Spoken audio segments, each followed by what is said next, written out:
Glovertown, a relatively quiet and unassuming outdoor community on the east coast of Newfoundland, Canada, mostly known for its biggest musical export, Buddy Wass's Name and the Other Fellas. But deep beneath the peaceful exterior of this down-home community lies a vibrant and thriving underground scene of musicians who aren't afraid to push the boundaries of what it means to be a songwriter in Newfoundland and Labrador. Garage rock, black metal and gangster rap have all made their presence known to residents of Glovertown and beyond. They're angry, they're polarising, and they are relentless in delivering their messages to whoever is willing to listen. I've come to Glovertown to investigate the mysterious musical scene within and learn more about the artists who have helped sustain it. My journey will take me from the provincial capital of St. John's to the most remote reaches of the west coast in the town of Stephenville, to uncover the lives of the musicians signed to the province's most controversial record label. Of all the artists signed to Amberian Blood Records, the most well-known and most beloved is Defence Force. Formed as a 7-piece experimental ensemble in 2009 by students at Glovertown Academy, they quickly experienced success and were signed to the label not long after the release of their debut album, Looks Like Death. The band's original lineup consisted of vocalist Caroline Powell, guitarist Aaron Powell, bassist Aaron Oram, drummer Greg Sweetapple, percussionist Leah Frost and Lucas Collins, and producer Joel Oram. As time went on, personal conflicts and artistic differences would whittle the group down to just 3 core members, Aaron, Gregory and Caroline.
Well, high school was a dark time.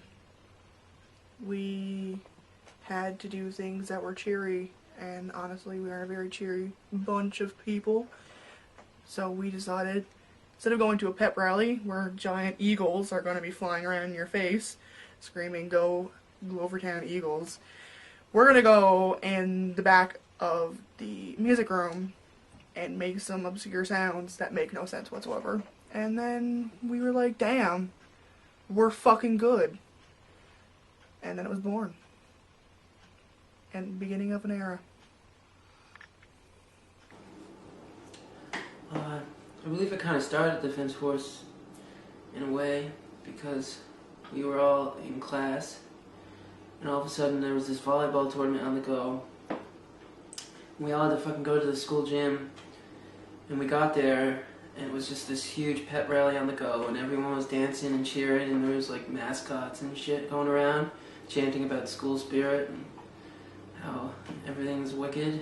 And me and Greg and Caroline were sitting in the corner, just like so pissed off, like just so pissed off, just like ready to like punch out that fucking mascot and fucking tear it to shreds.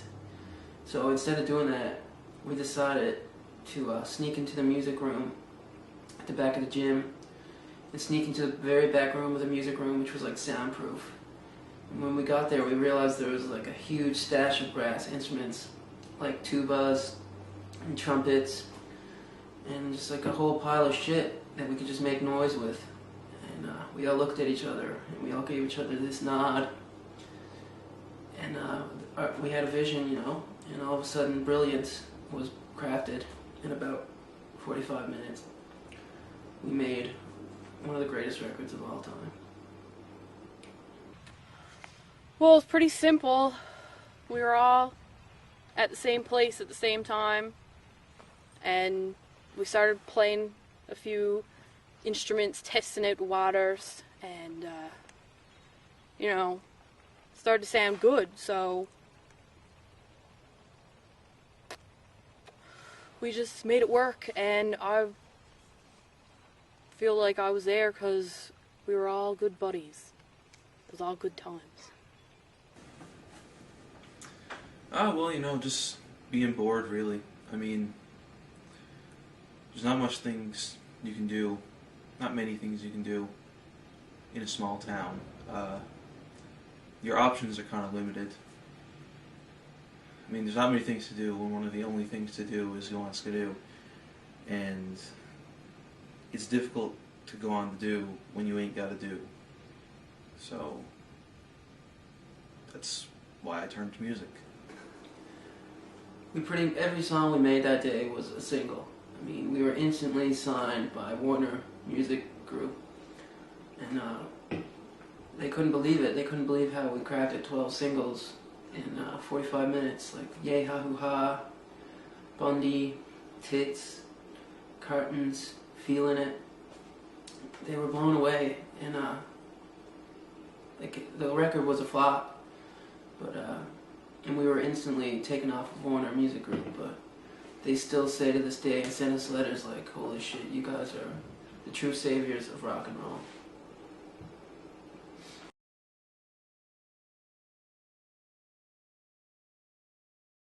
I think just like evil and suffering and misery and going against school spirit and being the best band that ever came out of Glovertown. And a lot of evil shit. I believe Greg once told me that he sold his soul to the devil when he said he was going to the bathroom during our first recording sessions in the music room. He was just like, hey man, I gotta go to the bathroom. And apparently when he went to the bathroom, he sold his soul to the devil. And that when he came back, all of a sudden, the music was just happening, you know? We couldn't believe it, so I guess Satan would have to be, like, thanks Satan, if you're watching this. Like, I'd just like to say thank you for helping us craft our music. Main influences, well, Satan, my homie, you know. But, you know, he's the number one, but I guess all the books in my basement really set the tone for what we were looking for. A lot of horror, gore books, sci-fi. Made us really think about what we as a band wanted to become, which is really important to us. I'd have to say, you know, it'd always be Biggie Smalls. But my biggest influence is probably Conway Twitty, because he's just a beautiful artist, and his lyrics just get to me. Oh, well, you know, the influences of each individual member of a band are obviously going to contribute to the sound of the overall product after it's been finished with the recording. I'm not quite sure of Aaron or Caroline's main influences, but mine are quite far-reaching, though they do tend to lean to the cyberpunk electric grindhousecore genre.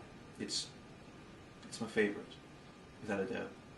You have awesome bands like Bedazzled Cobra, Bloody Blood, Fridge Over Troubled Waters, Lake of Electrocution, Dying in Pain, Dying in Vain, Scum of the Earth, Rotting Flesh Fuckers, Marshmallow Suffocation, Skewered by a Rusty Fishing Hook, The Number 13 Looks Like You, Flammable Brains, Iron in the Killing Fields, The Insane Frown Posse, Hydraulic Holes, Hellfucker, Cold Hatred, Swallow the Excrement, Somatically Impaled, Suicide by Sex, Penetration with a Rusty Rake, and Bear Shit. All wonderful bands, and every single one of them has had a major influence on, just the way that I play my drum kit and the way that I, do harsh vocals in Defense Forces music. And I think when you listen to Defense Forces music, you can hear each one of those bands coming through on those two aspects of our recordings. I would say like Ted Bundy and like Charles Manson, and I don't know, just like Nails on a Chalkboard. Mrs. Bennett, she was a big influence. Stephanie Collins, that band Anal Christ, from Hell, they're really good. And Justina Lamb, and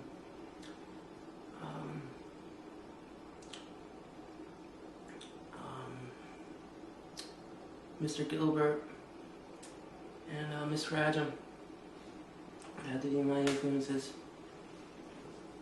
My influences as a vocalist? Mariah Carey. She's my real homie. Yeah.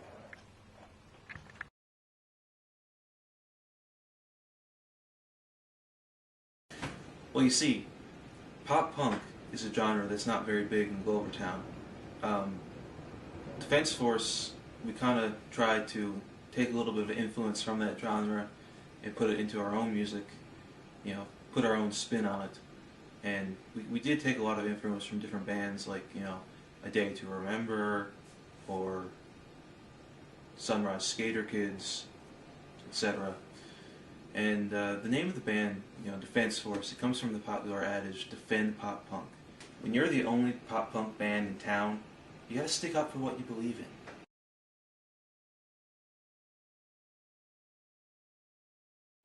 I think we were all a bit indifferent. I mean, they were having trouble keeping up with the technicality of our music. I think rhythmically, they couldn't really handle the drum beats. I think it was really getting to them, and they were going out drinking every weekend while we were recording Caroline's Basement. They just weren't up to the task. They didn't really understand the brilliance of our music, and we were getting into a lot of arguments over creative differences about how the drums should sound. And it just wasn't, they weren't cutting it. We had to say, see you later, goodbye. And I think to this day, they heavily regret it. I think, it's a shame. Honestly, it kind of changed the dynamic a little bit.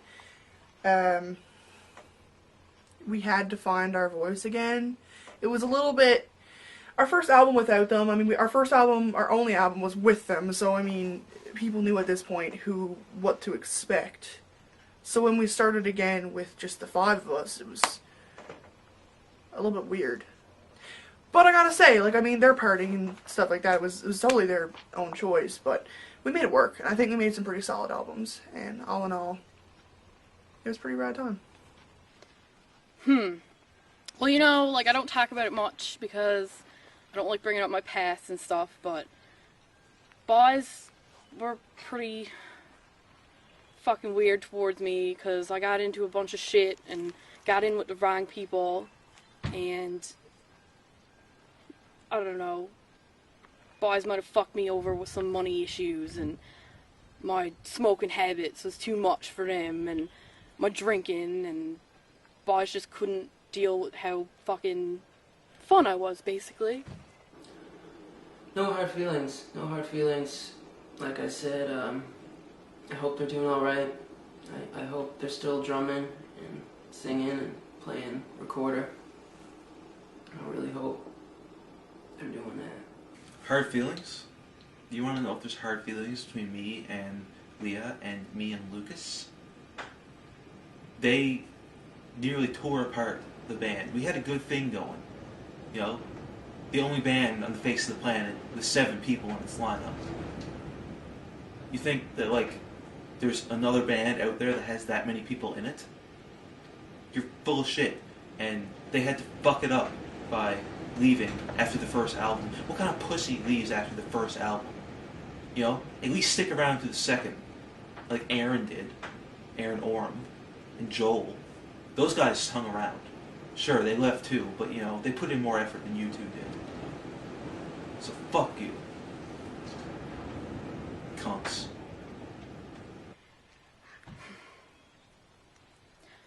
I'm not gonna get into it really, cause I fucking hate a lot of them. They're all fucking stupid nobodies, and I'm Leah Frost, and I go places, and I do shit, and I don't think about them one day in my life.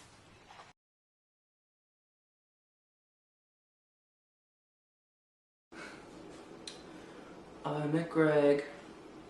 We went to school together. And one time I walked into the bathroom and Greg was writing like stuff on the wall with chalk. And it was like little, like, you know, like he was crossing shit out and he had like 10 or 15 like little digits there. And I was like, man, what the fuck is that for? And he was like, this is the amount of souls I've eaten. And I was like, holy shit, man, that's hardcore. And then he saw me and he added another one. And he was like, you are one of them. And to that day, I had this weird attachment to Greg. I guess he had eaten my soul. And all of a sudden, the music was just what we did. So since grade 3, I knew Greg was an evil demon. But I didn't tell anyone and until this day, and we made music, and he still has my soul, I believe. We both really like Protest the Hero. So one day I was on a forum, and Greg, this guy just named, I don't know, was like Fortress666 was his username. I was like, shit, that's a fucking demonic name. 666, what are you gonna say? So, I was like, he got some good points about Protest. I'm gonna hit him up. So, I messaged him, and I was like, wow, I appreciate your taste in music.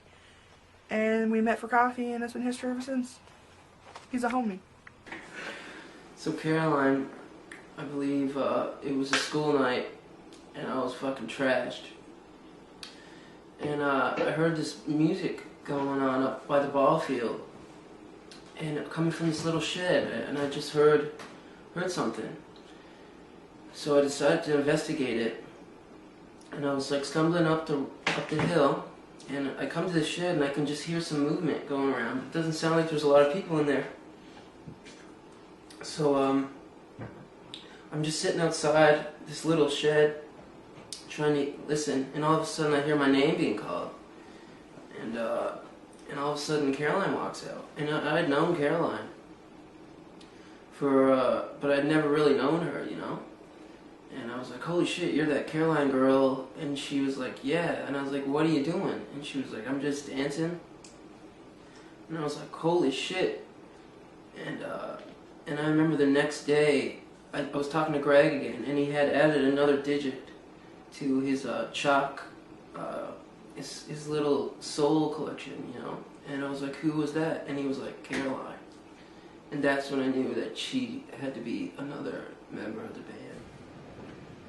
I went to school with him.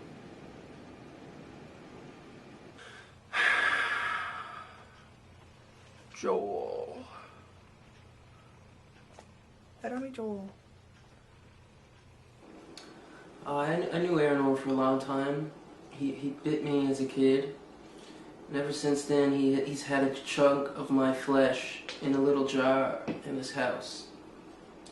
And ever since then, we've been friends, you know. And I've always wanted to get that piece of my arm back.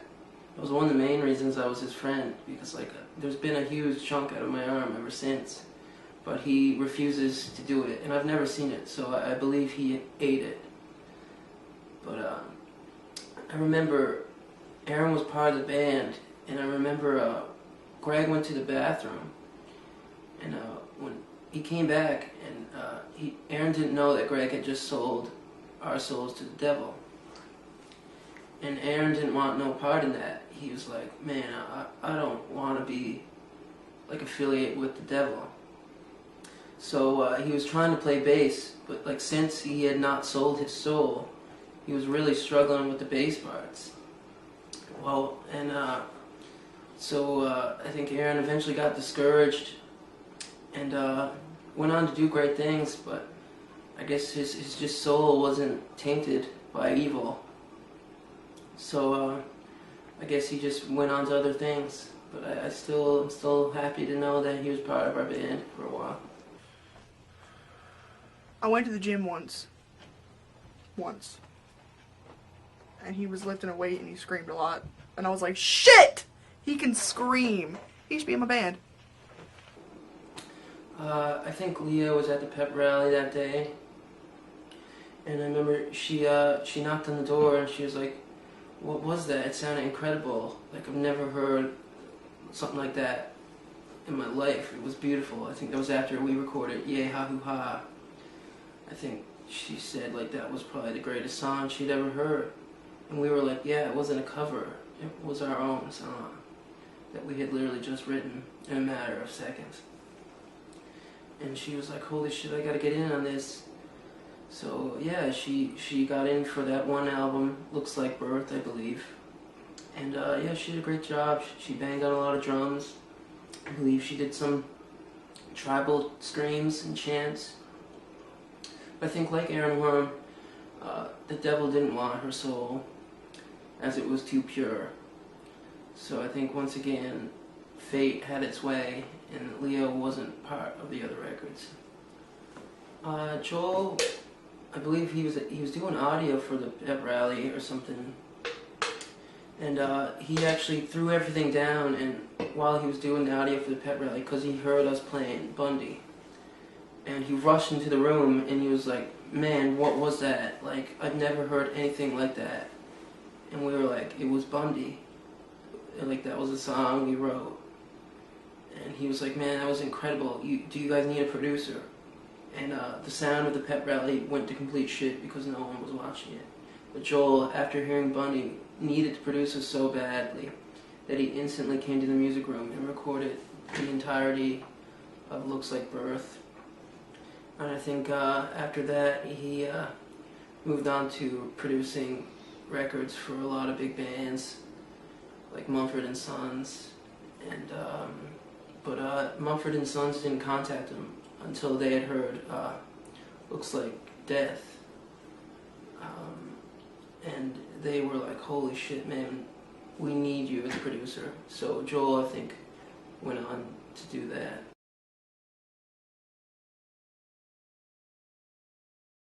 They were pussies.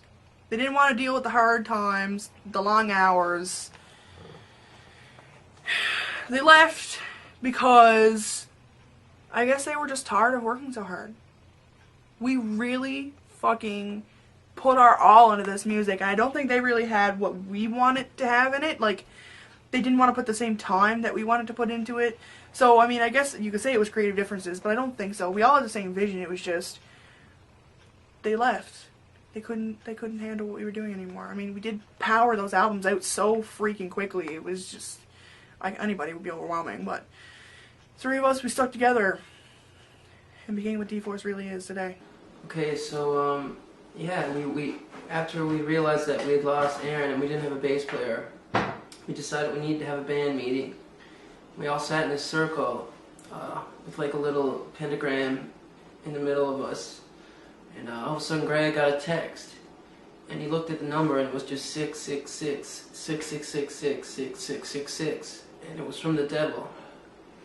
And the devil was like, "Yo guys, you can't just fucking quit now. I got your souls, man. If you fucking fuck this up, I'm gonna send you guys to heaven." And we looked at each other and we were like, "Man, fuck that." Well, we didn't find a replacement to play bass because Aaron wanted to take it upon himself to learn a new instrument.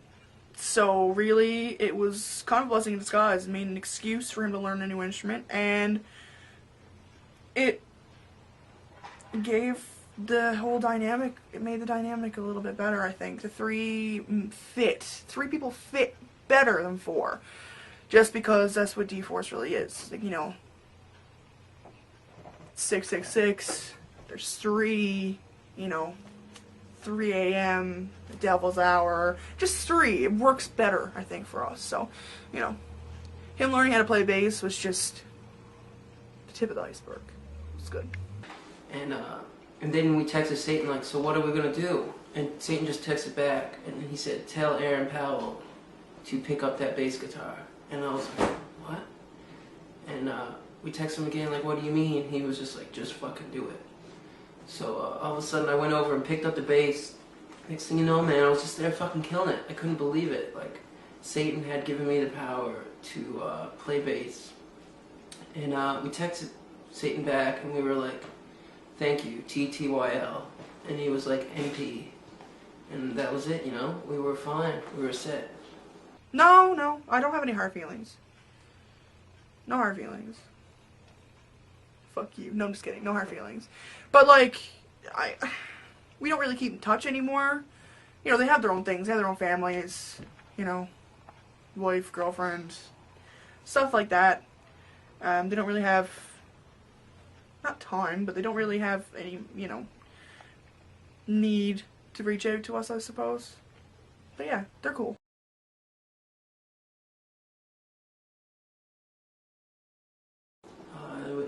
It was pretty saddening.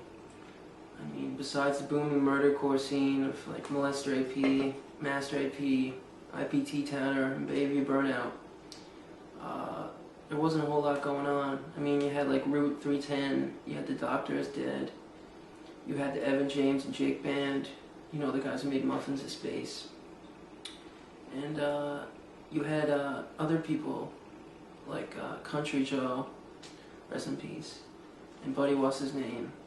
But unlike us, who were affiliated with Hell, they were reptilians, lizard people. So we didn't really fit in with them. And during our time in Glovertown, we spent a lot of time trying to expose them as reptilians through videos on YouTube. But we didn't really make any progress, so we decided that I guess we're just going to have to keep pleasing Satan and just do our thing until they get exposed. When Country Joe died, his body did rot away and become a lizard, so people did eventually find out he was reptilian. We were right. But yet Buddy What's His Name has not yet been exposed. It was starting to become its own. I think before that, it was really, before any local artists came up, it was really, it was dull, bland. You know, you had Joe Broomfield, you just play a little guitar, some different local school bands. It wasn't really anything much, but then you have like the emerging of Cathedral Spars and Master AP and IPT Towner and, you know, those type of people that really hit you hard, you know. They made you think. Made you think about what music really was and what good music was. I mean, we didn't really have anything before them or after. I mean, this was the emergence and the end of the music scene in Glovertown, Newfoundland. It was big, and it was a travesty when it left. But it was inspiring. And I wouldn't change that for the world.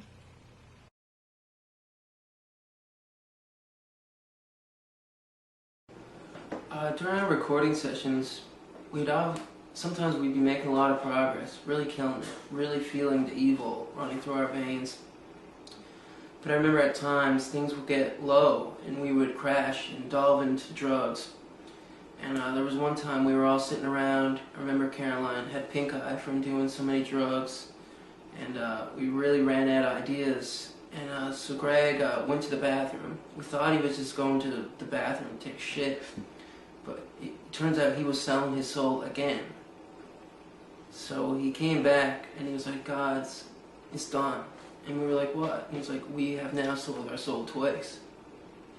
So we were like, "Oh, Greg, come on, man. Like, what the fuck does that mean?" And he's like, "I don't know, but we're going to find out in about 70 years' time." And we were like, "Alright." And then the next thing you know, we just like sprung up and we were recording songs flat out. And I remember when we got to, Looks Like Bev, things had really hit a low point. And Greg was like, "I'm going to go take a shit."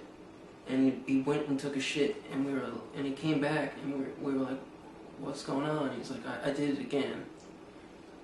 Our souls have now been sold 3 times.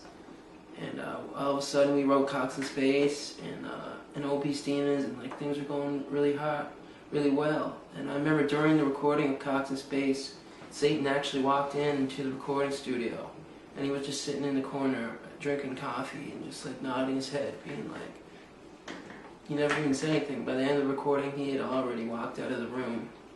But if you listen closely to that recording, you can hear Satan actually walk in at around the 4:37 mark in the song, 4 minutes and 37 seconds. You can hear Satan walk into the room.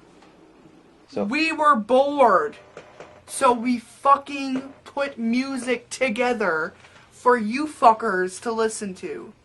Alright? No fucking... What kind of question is that? Of course we fucking did it. We were pros. Jesus.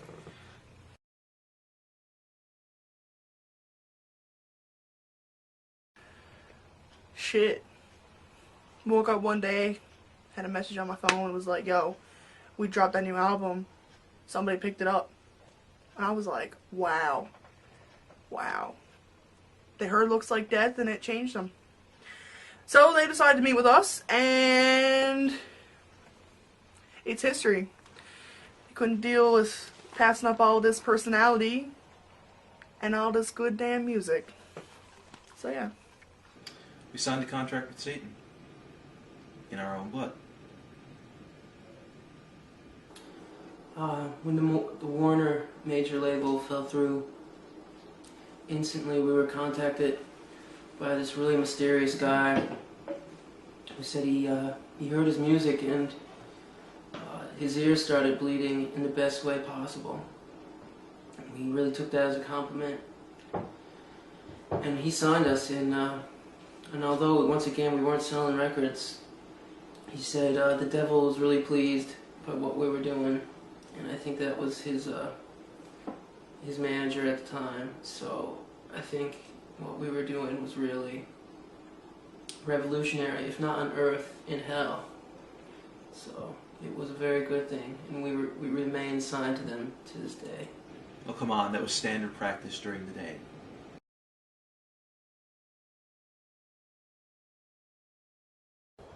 Well, I have to say the final product was, you know, it was pretty awesome. I fucking loved it. I might have been on a few tracks, but it was still, the boys did it wicked, and I'd have to say that whenever I'm at the bar drinking, gotta have a shot towards that album, because man, was it fucking wicked. That's a question that I've given a lot of thought to. But I think at the end of the day, I would have to say hope. Because there's a lot of raw emotion that we put into that album. It means something different to each one of us, even to the people who weren't in the band when we recorded it. And over the years, as we've interacted with our fans, we've heard stories about how hope gave them hope. It changed their lives. You know, they say that music saves lives, and after putting out that album and talking to so many people about how, like, it just kept them alive and kept them, you know, in positive spirits as they battled through some of the toughest times. I believe that saying now. Hope gave us hope.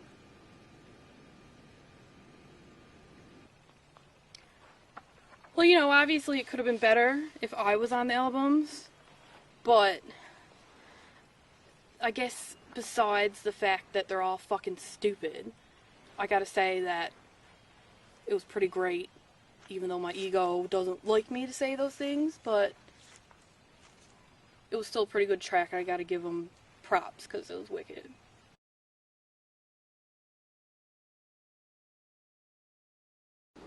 Yeah, I think that album got really slept on, and I think it's very underrated. I think people didn't realize that it was the grower. I mean, even us as a band were very disappointed with the output on that record. I mean, after Satan coming in and watching us and nodding his head, you know, I mean, like, I guess he liked it.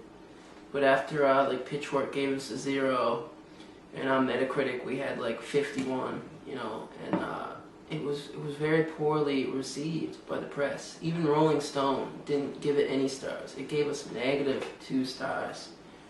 And yet, at the same time, I mean, I think it features a lot of classics, like Obese Demons, the song, Gay in Texas. I mean, these songs are all hits. And I think in time, when we all finally go to hell, I think people really understand what we were trying to say in that record. Even Satan says, like, that's one of his favorites. And he said when he first heard Obese Demons, he wept for 3 hours. Fuck the critics! Bev will live forever in our hearts. Yeah, fuck the critics. Well, I'm a big fan of Saint Anger. It's my, like, one of my favorite albums, and I think I was very heavily influenced by that record. I mean, when I found out that people were illegally downloading Defense Forces music for free off of Napster, I fucking flipped, man. I fucking flipped.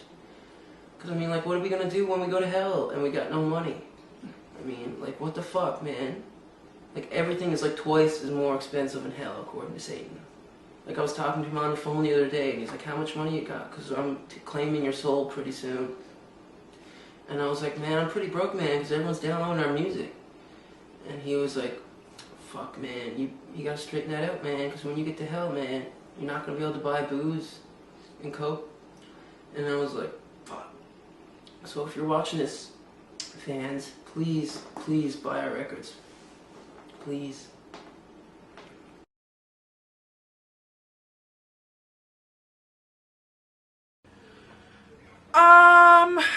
It was more so just us going our separate ways. I mean, we finished high school. We needed to go to university, go to college, find our own way, leave the small town. We kept in touch all these years. We're good homies still, which is awesome. But we really didn't stay and keep making music just because I guess we just had different priorities at this time in our lives. It wasn't a phase. It was just a point where it worked better for us when we were in high school. But then when we grew up, it just became not as natural anymore. So we decided it was finished. It was good. It wasn't an evil breakup. It wasn't malicious. It was good.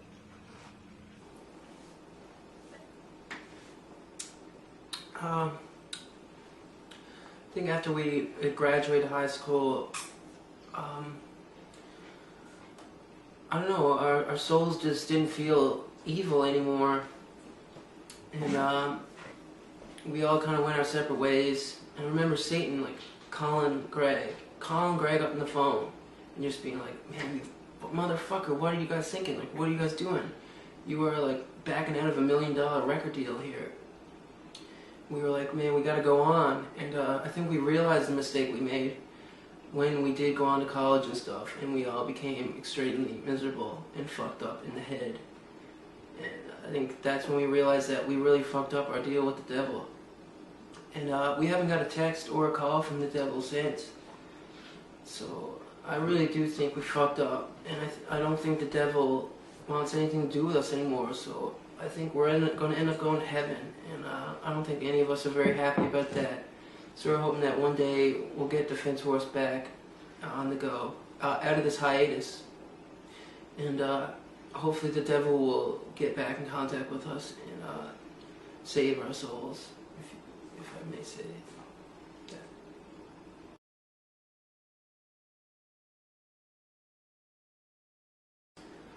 Yes, where it seems like all of our lives have became train wrecks. So I think we really need to get back into the groove and try to get in contact with the devil again. Maybe even more in our music group.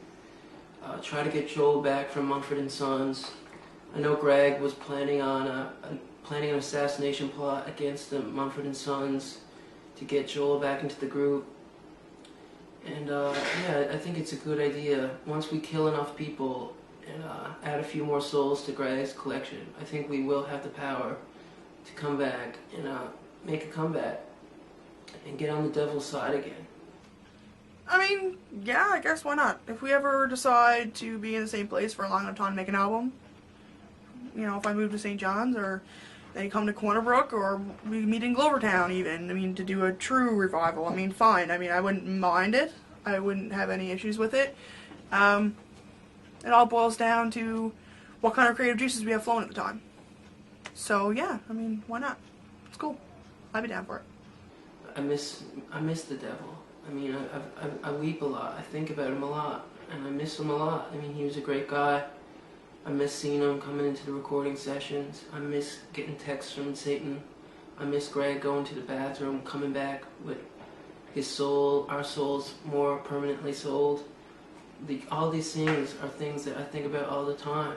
And Satan, if you're watching this, please, please, just contact us again. We miss you dearly. Our hearts go out to you. Oh, always.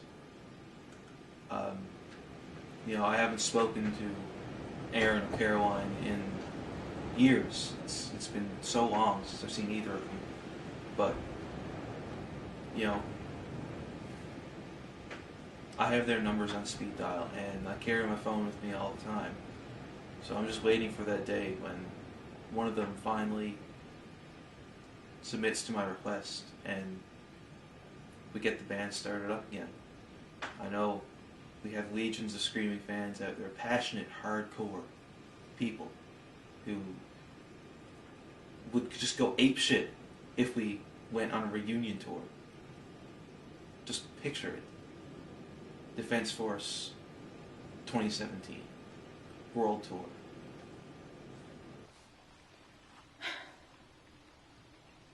Yeah, lately I've been looking over my life and I do miss it, and I do miss being a part of something so big, and I know that we've been through a lot of shit, but like,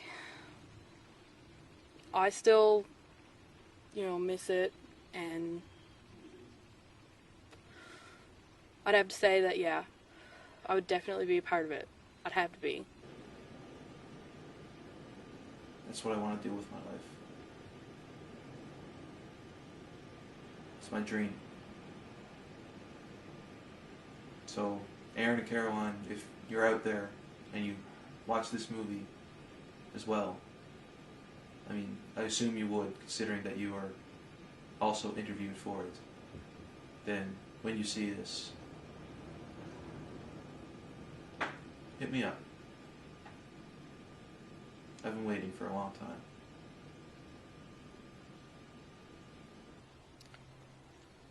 Well, honestly, we've all went our separate ways, and a lot of people are on basically the other side of the rock from me, and I can't see it being possible, but you never know, because, you know, fucking miracles are everywhere, eh, bye?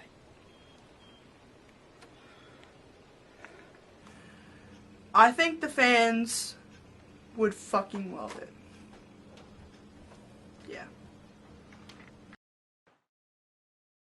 While Defence Force and Cathedral Spires were both makers of aggressive, experimental and hard-hitting music, on the west coast of Newfoundland, something darker was brewing. In the small town of Stephenville, in the blackness of a building called the Annex, where Elvis Presley was once rumoured to stay, Carbonear native Christopher Crane began releasing music under the name Himalayan. An atmospheric black metal project, it would become the most genuinely dark artist on the Amberian Blood roster.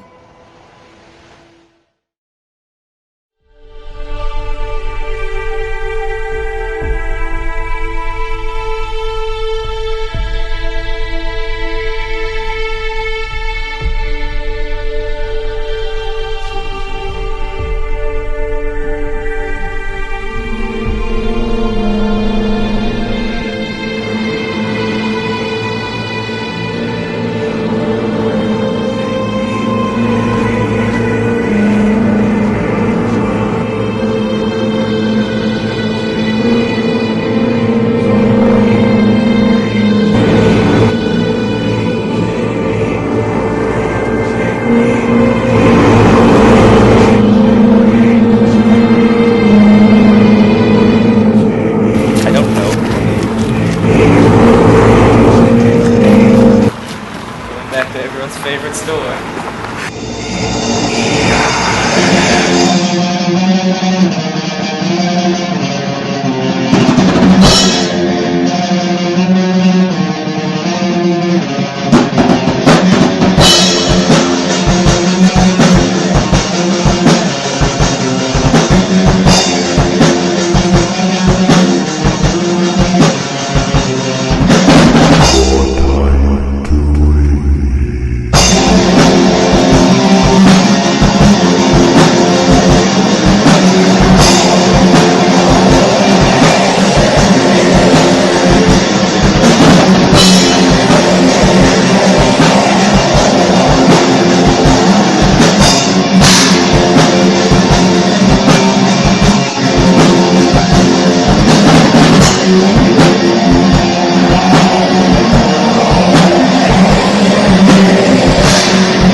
Do you have a smoker spray on here? Just hang on, I'll get one for you. Oh, thanks a lot, man. I appreciate that.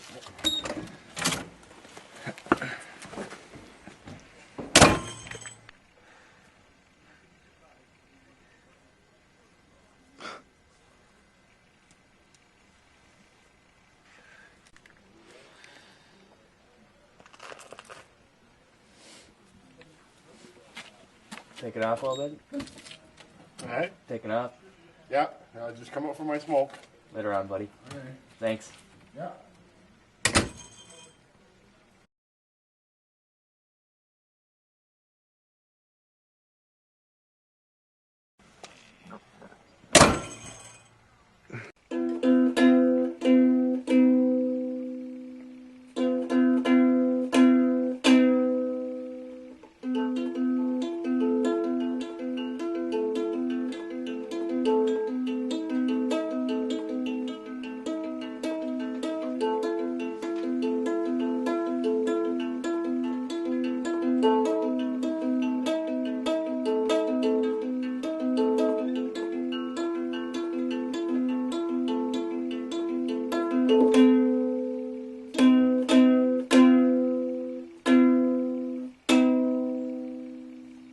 Something like that.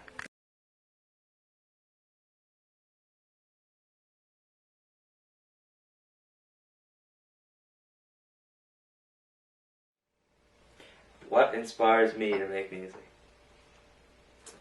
I don't know, just stuff around me. How pissed off I am at something. It's usually two emotions when it comes down to this project, is anger and sadness. It's never it's pretty much those two emotions, basically, is what drives it.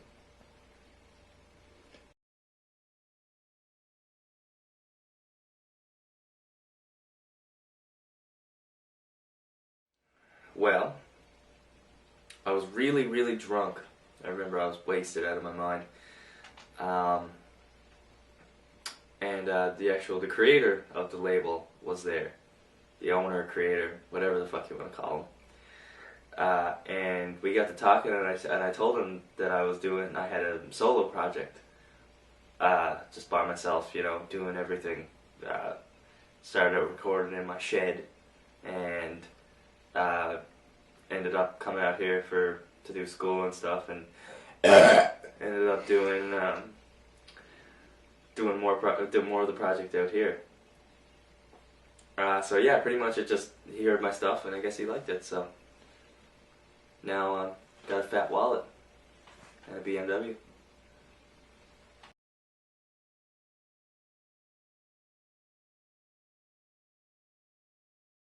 Well, my friend Dave can actually play instruments and I can't. That's probably... So, when it comes down to the original, the Kishk album, Dave had a lot of say in it. David Peddle, great guitarist, great drummer, great singer, good musician all around actually. And yeah, he can actually play stuff within it with some technicality, and I can't. So I guess the Kishk album is more complex, and then the rest of the Himlin stuff is kind of simple and right to the point, I guess you could say.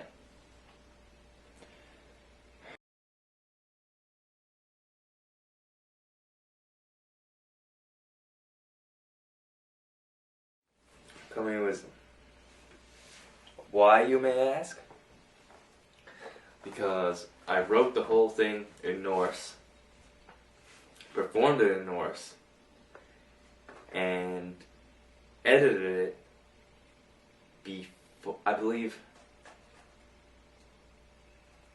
before,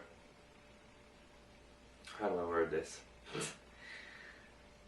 I edited it before I had a means to record a lot of different sounds. So instead of me recording like literally everything on the track, a lot of it had to go through like free sound websites and stuff, which I'm in the end ashamed of, but at the same time it did come out good. So I know I have the ability now to record all those sounds and make the exact same songs again, but fuck it, it's done. Good album, check it out.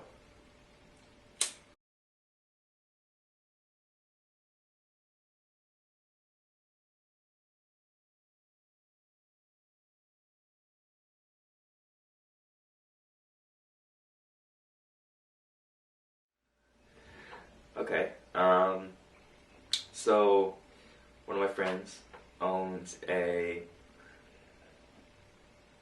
parents own a 200-year-old house in Harbour Grace, a town right next to my hometown, Carbonear. And pretty much he just said, hey, why don't you, we're out here for the weekend, why don't you come up? So we were like, alright. So we decided to make a weekend out of it, and I brought up my guitar, my computer, all my recording stuff, amp and all that, and pretty much we heard that there was this creepy attic upstairs. So we're like, okay, obviously we're not going to stay down here in the nice new renovated kitchen. We're obviously going to go up in this fucking damp, dark, scary fucking attic. So we go up there and we realize that there's plugins up there for the amps.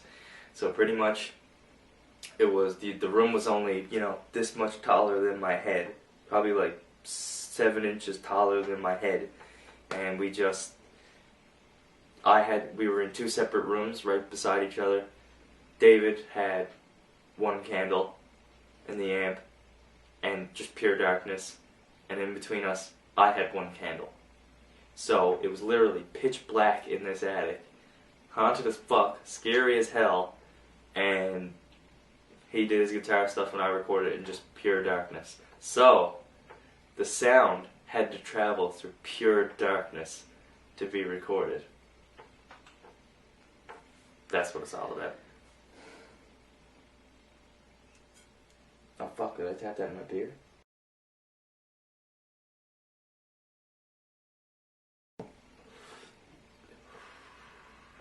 Fuck off.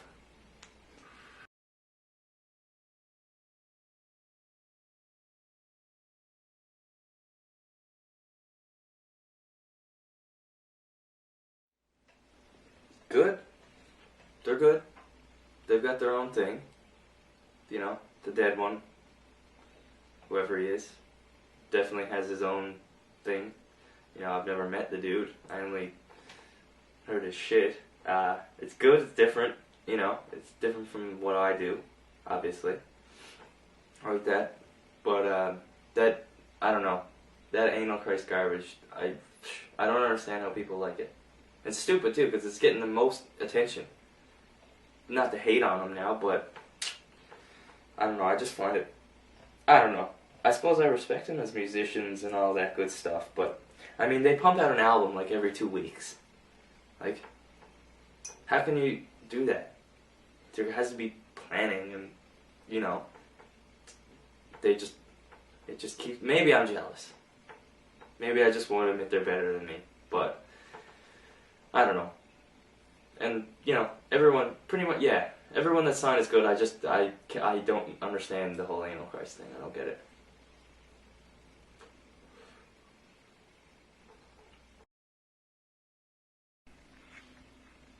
Yeah, and actually there is one artist on the label that I do respect very much.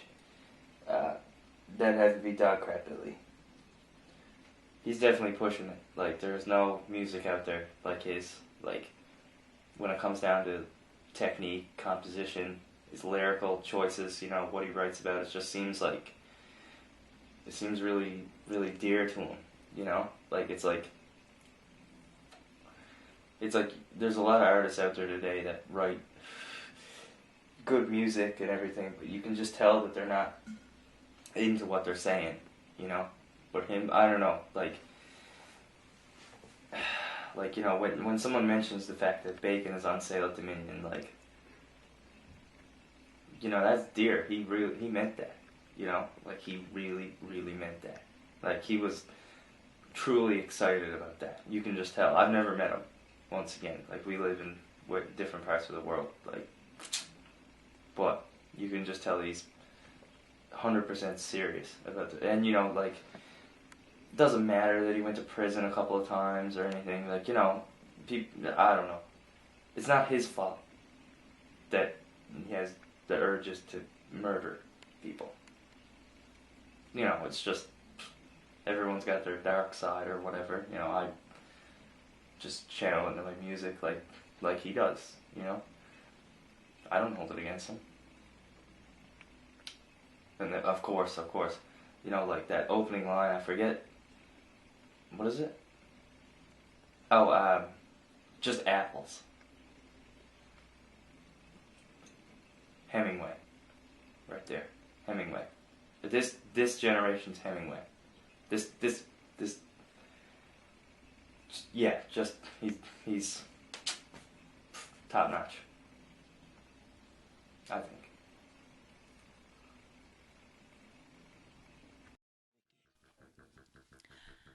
There is one artist on the Amberian Blood roster who almost holds the title of most controversial.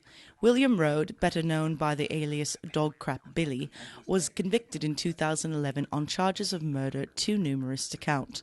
Despite his criminal history and questionable mental stability, the label signed Rode, citing the controversy as meaningless in comparison to the artistic gain they would achieve by having a serial killer on their roster. We met up with Rode outside of his St. John's home after gaining permission from the courts to interview him while under house arrest.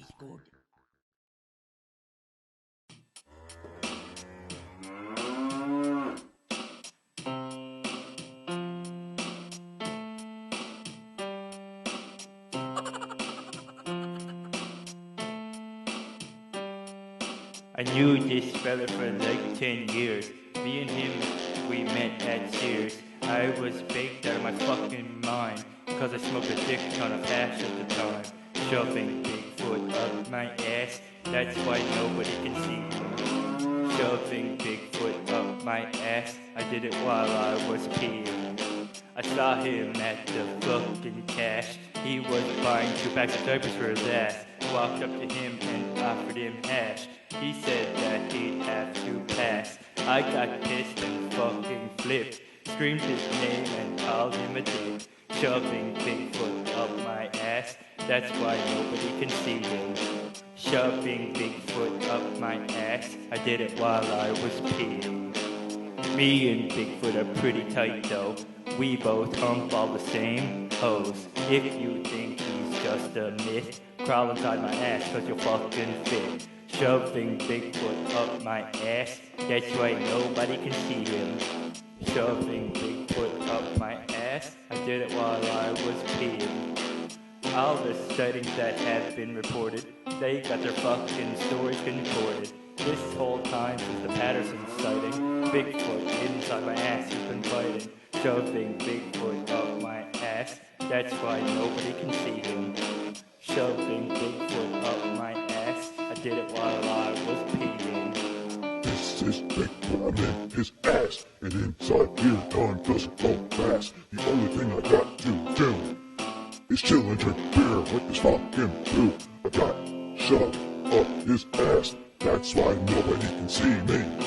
I got shoved up Billy's ass, he did it while he was peeing. What the fuck are you doing on my song? If you think you wanted to hear you wrong, you didn't want my goddamn hash. I'm gonna shove you up my ass again fast. Fuck you, Billy, I'm not going back. I need to get my life back on track. I can't spend any more time in your asshole. The smell is tearing at my soul. I don't give a fuck, here you go. Right back up my fucking hole. Shoving Bigfoot up my ass, that's why nobody can see him. Shoving Bigfoot up my ass, I'm gonna do it while I'm peeing.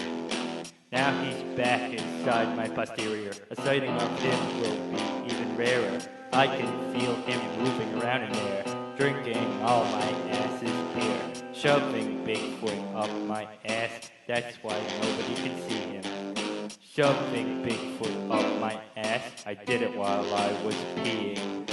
Fuck. Oh, get up there, you big bastard. Fuck.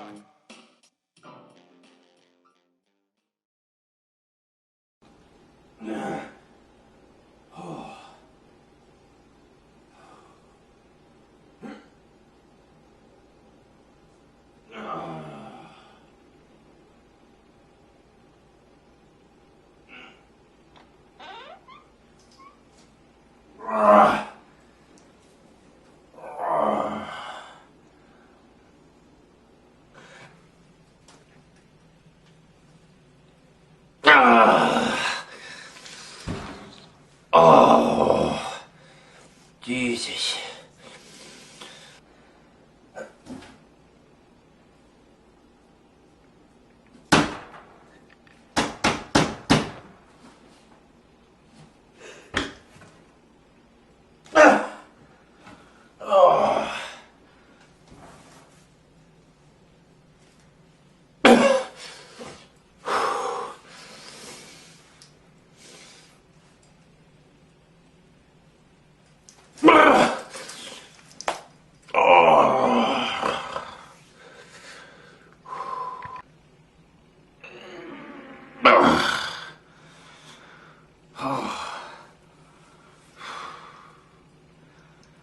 Holy Jesus. What the fuck?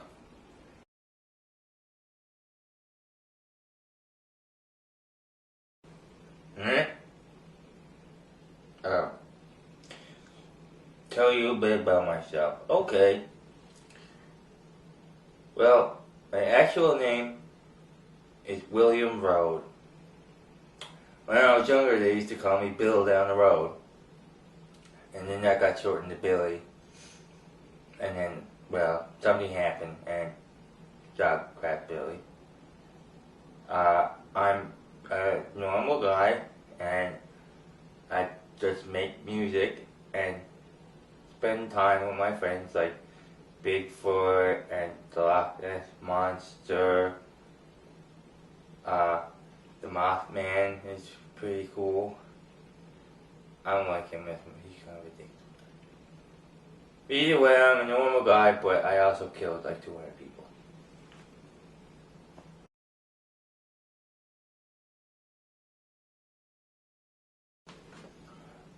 Well, I think I was playing a live show or something like 5 years ago, and there was this guy in the audience, and he kept looking at me, so I was kind of starting to wonder about him, if he wanted to murder me, because he was like a family member, you know. I get that a lot. But either way, he approached me after the show, and he said, "Hey, do you have a record label?" And I said, "No." And he said, "Okay, well, do you want to be part of mine?" And I said, "Well, what's the name?" He said, "Viridian." And well, I didn't really know what that meant, but I said, "Okay." And it's going pretty good. Sorry.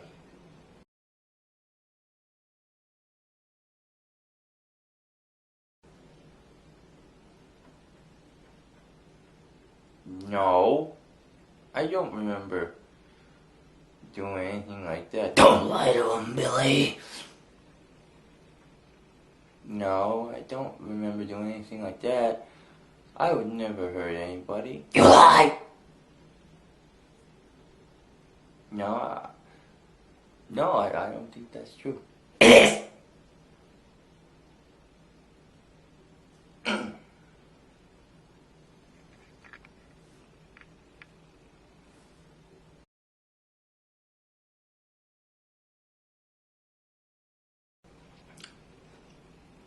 What pastimes?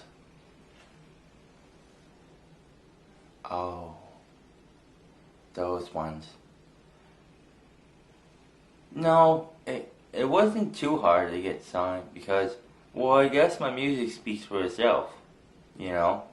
There's a lot of meaning there. It takes me sometimes up to 60, 70 years to write one song, you know? I mean, seconds. So, they must have a lot of meaning. So, no, it wasn't that hard. It wasn't that hard to, you know, get something, you know. It wasn't bad.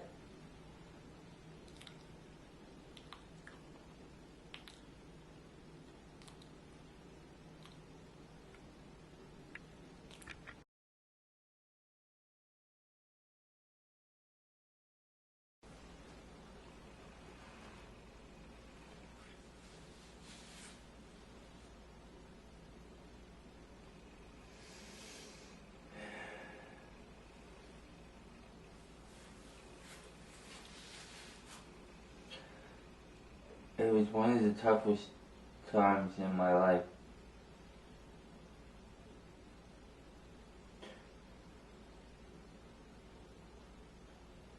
Since I lost both my parents in the Great Apple Fire.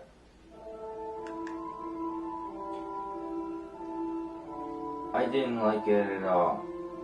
I was real lonely. The other people in there didn't really like me that much. They all said that I was stupid. I didn't like that very much either. I didn't have a keyboard and I didn't have a TV to watch Maury on either. All I had was like a basketball court, and I'm too fat. I didn't want to play basketball.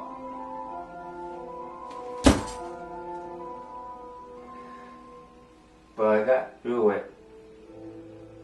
I managed somehow.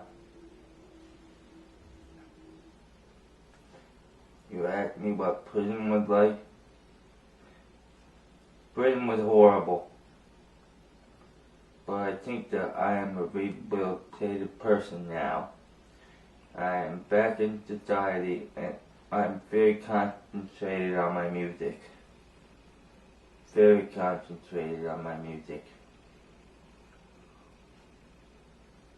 Killer Billy.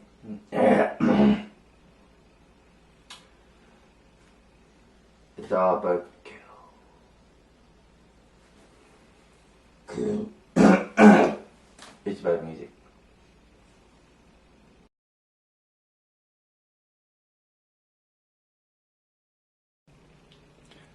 Music is life. Oh, Jesus.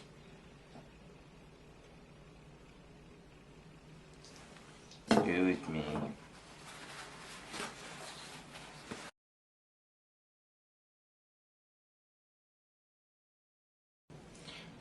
Who are my biggest influences? What's an easy one? Number one, I have to say someone that I've been a real big fan of for a long time. That's Wesley Willis. His music inspired me greatly. His lyrical content is so deep and so meaningful. It's sad to say. It's a sad day when you know that you will never amount to your idols or even come close. And I can say that guy is a legend. My second one would have to be G.G. Allen. Because he just seemed like a really nice guy.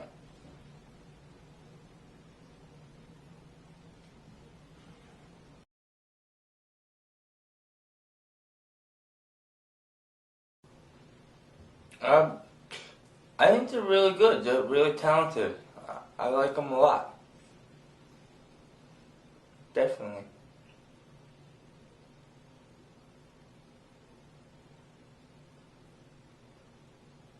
I hate them all.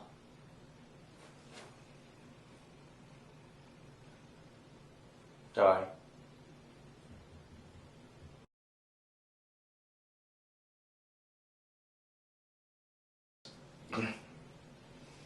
Have I heard of it?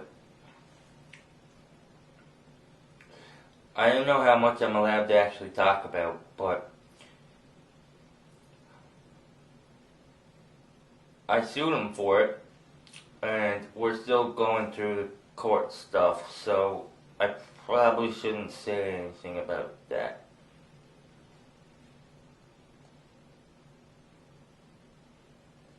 I hate. Next question, please.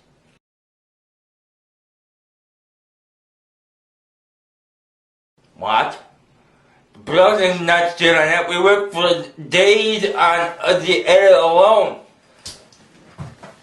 Fuck this interview.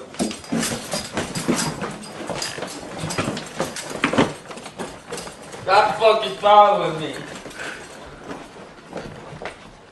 Stop following me. Not all of the artists on Amberian Blood Records are rock bands, however. One artist would prove that you could make it in the local scene no matter what style of music you play, and that would be Master AP, gangbanger, binge drinker, criminal, lyrical mastermind. As a native of Glovertown, Master AP recorded and released his debut album, Tunes for the Boons, but after an incident involving the notorious moose statue outside of Gooby's Irving, the rapper was admitted to the Waterford Mental Hospital in St. John's. We caught up with the Master after his release from the hospital earlier this year.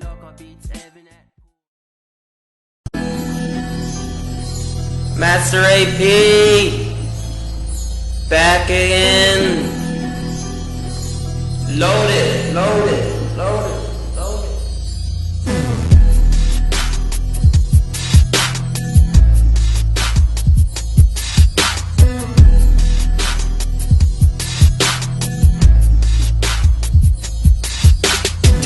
The boons, that's where I be. And if you ask the boys, I think they'd all agree that getting loaded is the fucking best thing to do. And if you don't like getting loaded, then fuck you.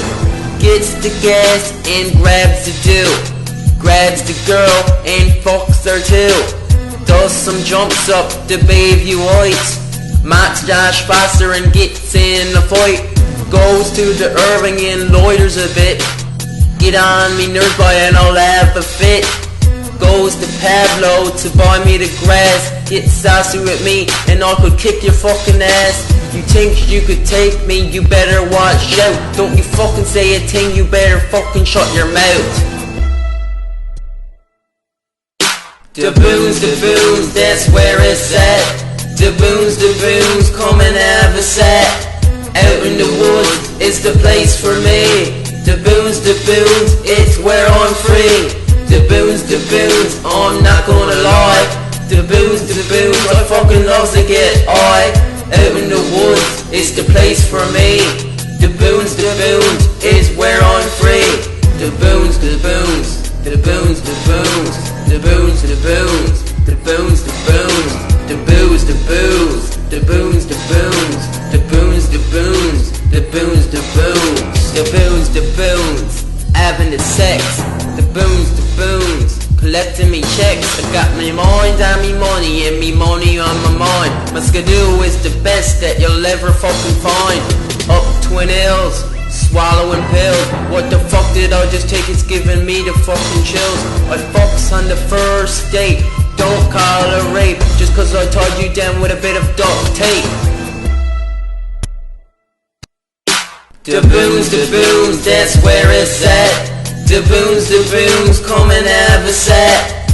Out in the woods, it's the place for me. The boons, it's where I'm free. The boons, I'm not gonna lie. The boons, I fucking love to get high. Out in the woods, it's the place for me. The boons, it's where I'm free. The boons, the boons, the boons, the boons, the boons, the boons, the boons, the boons, the booze, the booze, the boons, the boons, the boons, the boons, the boons, the boons.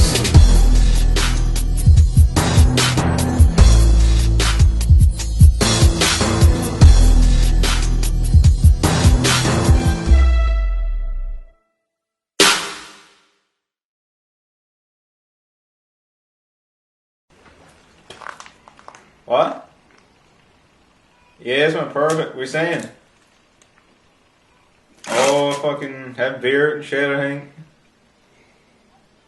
Oh, it can be shade. Yeah.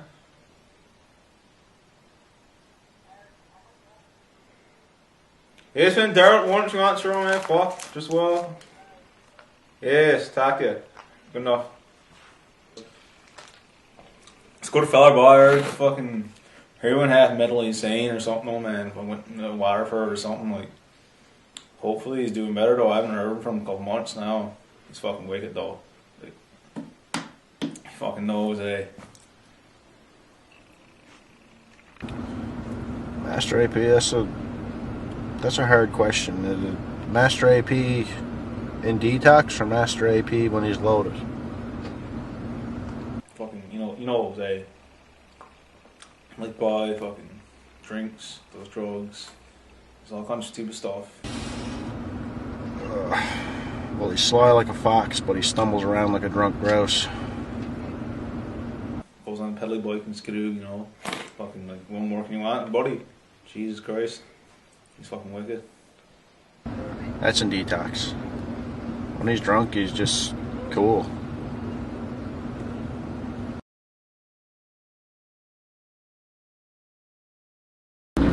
Hey! Hey, buddy! Buddy, wait! I need smokes! I need smokes! Fuck!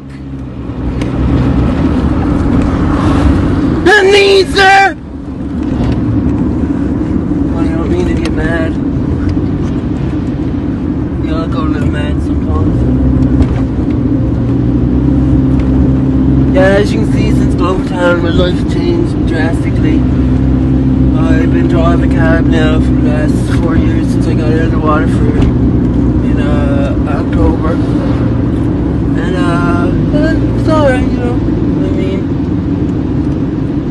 I'm not the same Master AP, you know. I mean, I don't go to the shed no more. I mean, only drinks twice a day. And yeah, for the most part, just does my crack. That's it. I don't got a problem. I don't got a problem with crack. No. I does it. And yeah, that's my life now. I mean, my lifestyle is yeah, it's changed for the better in a lot of ways. I like Domino's pizza. That's good. Fuck you! Yeah, no, for the most part, I keep a pretty chill lifestyle. I mean, my rapping career, I don't even enjoy the rap sometimes, but nothing comes out, you know. Yeah, as you can see, I just drive the cab. I mean, the tips is steady, and I can do my crack. Oh, that's Joe, you know, but Joe bricks over the Hamiltons. Yeah. Always smoking the Legends, but yeah, I try to rap and nothing comes out. I mean, I be freestyling, like, here I am, again and again, Mr. AP, here I am, it goes down to downtown, and no, well, that's it, you know. Since Glovertown days, I ain't got nothing to rap about anymore, you know. I mean, I guess a lot of the subject matter, I was, a lot of the lyrical themes, I had to do with my surroundings at the time, but, yeah, ever since that night out in the shed with Rick, they sent me up to the Waterford because they said I was acting a bit out of it, and I said, well, yeah, but, Jesus, I told him not to fuck with a G-Towner, but, they just started fucking with a G-Towner, you know. That was it. I got put in the Waterford. Oh look, that's Joe. It's Joe's house. Yeah, that's it. I was on NTV. Yeah, they had like a live show. P Diddy and Buddy, what's his name? He's down the road from me. But yeah, it was a good show. It was the last show I did before I was put in the hospital. That was a good old time, boy. I mean, I met a lot of good fellas there. And I got my taxi license there. Yeah, for the most part, I just crack. It's good. I mean, the crack around is better than it was out in Gambo. I mean, I goes down to Joe, he says 2 for 20, 3 for 30, 4 for 50. That's it. That's it. I does it. That's Joe. There, speak out them. Oh yeah, it's on crackers. When I get off cab duty, I just goes up to the Waterford. I goes in, tells them my name, SRP, and they clocks me in. And I get to lie in my bed and I write lyricals. And yeah, I don't got many smokes these days, but that's how it is. Still goes out in the boots from time to time. Still plays tunes from time to time. Still goes on skidoo from time to time. Still does crack from time to time. Has scattered beer. You know how it is. But you know, I've had a lot of hardships in my life as Master AP. And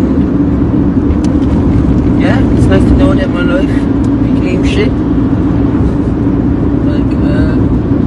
I guess a lot of the things I talked about in my raps was true. Never going to get anywhere for the rest of my life if I'm going to stay right here. God. Shit! After his departure from St. John's, Master AP will return to Glovertown a changed man. We sought him out once more to learn more about his story and ask a few of his former collaborators about what life was like in the early days of the Glovertown hip-hop scene.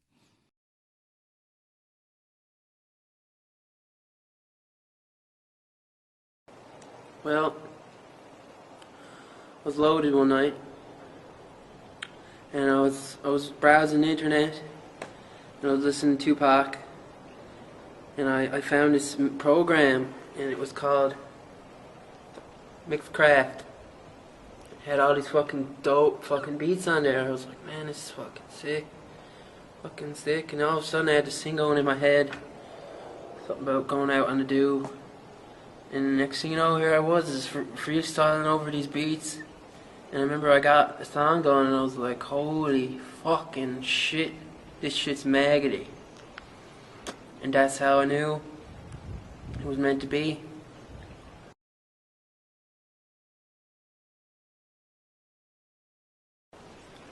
Makes me feel right fucking sick, boy. I mean, I knew I was a genius. I knew I had what it takes.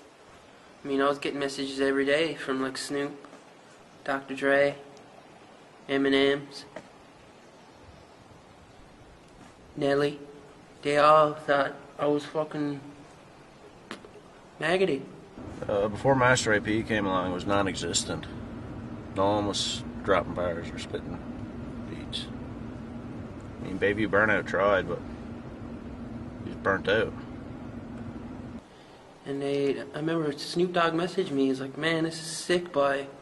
I fucking loves this. I've been listening to it non-stop.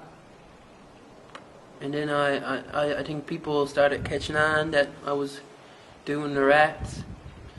Next thing you know, is the molester AP's on the go. He was a convicted child molester. Next thing you know, IPT Tanner's on the go. He's the guy that gets loaded as well. And then, you know, it just blew up. I mean, Grad Tear will never be the same. I mean, shit's maggoty. That's it.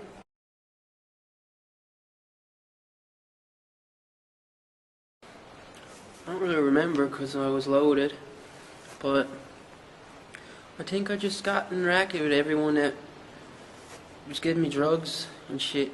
I mean, I'd be texting people like, you on to go? You got anything? I'm looking. And they'd be like, fuck you, Master AP. And I'd be like, man, what the fuck's wrong with you? And they text back and be like, the other night you was getting on with some stupid shit. And I was like, man, fuck you, I was whacked. You know how it is to be whacked? And they were like, I don't care, I ain't giving you shit. So next thing you know, I was like sober and shit. I had to do that. I had to be sober. And I was like, man, that's it. I can't deal with this shit. So I took the skidoo, went on all the way. Next thing you know, I'm in this place called St. John's. And as soon as I got there, this guy was like, yay, I knows you need shit. And I was like, yes, I do. And he gave me a lot of shit. Like crack. And then I got into that and it was sick. I mean, it was sick. I'm still into it, but it makes me feel wicked. Loves it.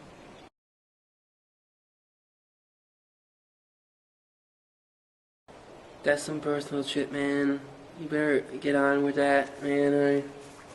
Jesus.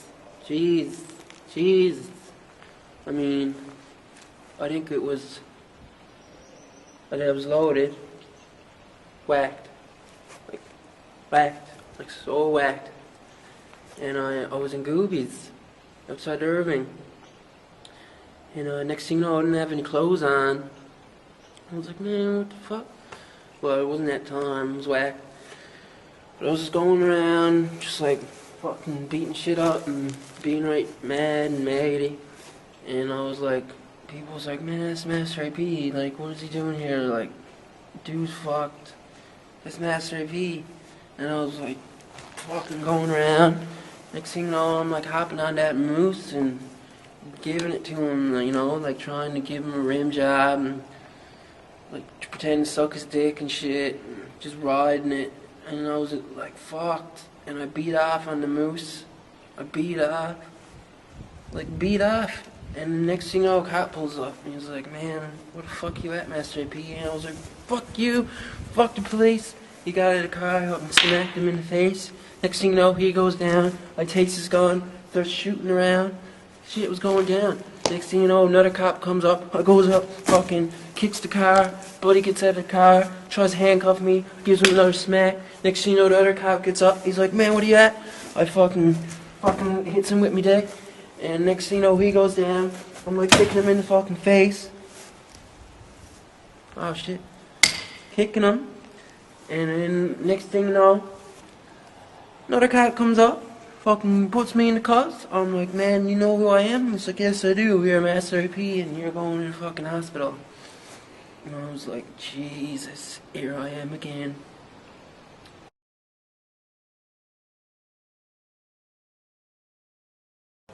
I don't know, I mean, there's a lot of rumors going around that he was touching little boys. And I was like, man, that's gangster. That's real fucking, that's some real shit, you know? And I stumbled upon some of his tracks on YouTube, and I was like, man, this is fucking maggoty. Well, it's a long story, but I'm not allowed to work at the daycare anymore. And I called him up. He was in jail at the time. And I was like, Molester AP, as soon as you gets out of fucking prison, we gotta do a collaboration. Molester AP, boys, fucking Molester AP, man, he's good fella, eh? Me and the Molester, man, we get on tear, man. Drinks a lot of beer, start trying all every now and then for a laugh, something to be at. Cause you know I'm into that shit, you know, like I feel where he's coming from. I mean, this guy from the streets, you know, he's a real gangster, a real criminal. There was a whole incident with a slide. So I called him up. I was like, let's get on the go. Let's get fucked up and make some rats. And he was like, wicked. I don't really like to talk about it too much if I can avoid the question. But Master AP stuck the name on me, and it just kind of stuck. That's how she goes. And I think during the making of a few of our raps, I realized he was touching a lot of kids. But it was cool. I was cool with it.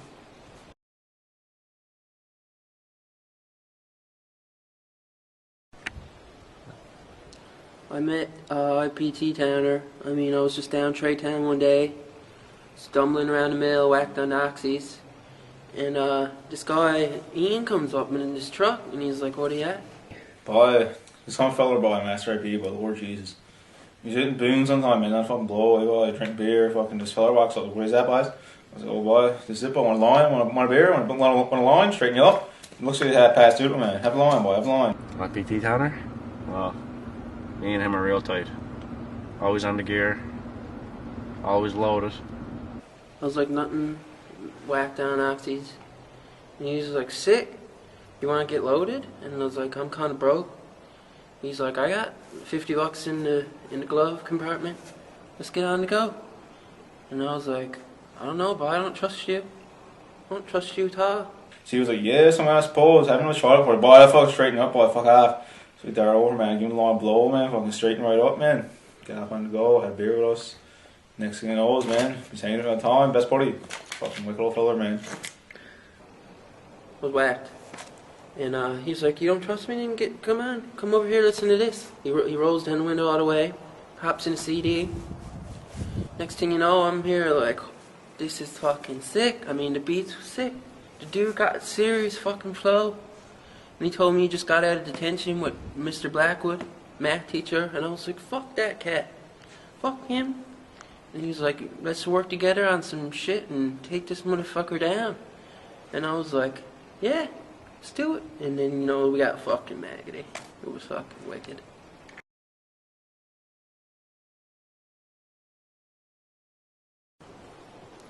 Baby burnout. I mean, I believe, it's hard to remember because I was loaded.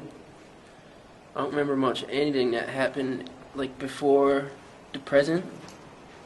So like I lives in the now, eh? That's why I just loaded and I don't remember shit. But I believe I was down Baby Lights and I was up by the fucking, you know, that fucking place everyone gets their dope. And I was sitting there, whacked as fuck on pills. And next thing you know, this guy walks up and he's like, what are you at? I was like, not much, just fucked up. Baby burnout, boy, I don't know. I like C2, boy.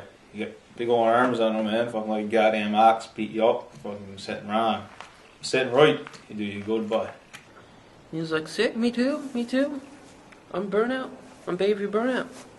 And I was like, what the fuck? And he's like, you're Master IP.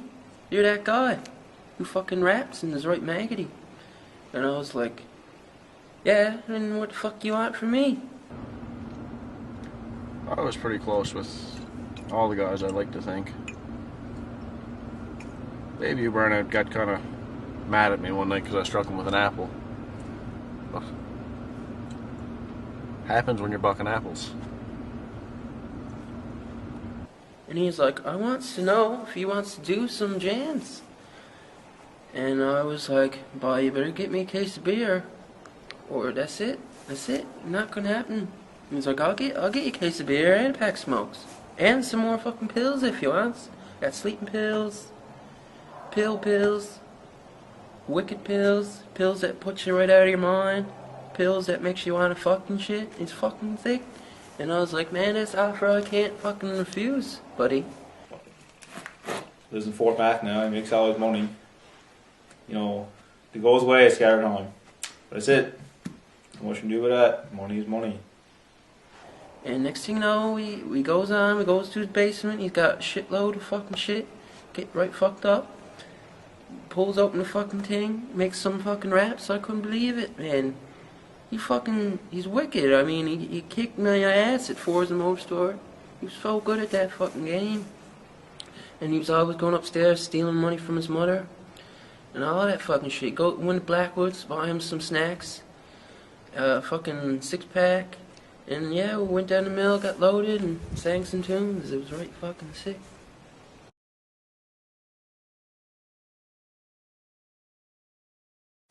I think one night, hard to remember, it's a bit fuzzy, you know, it was loaded. Fucking loaded.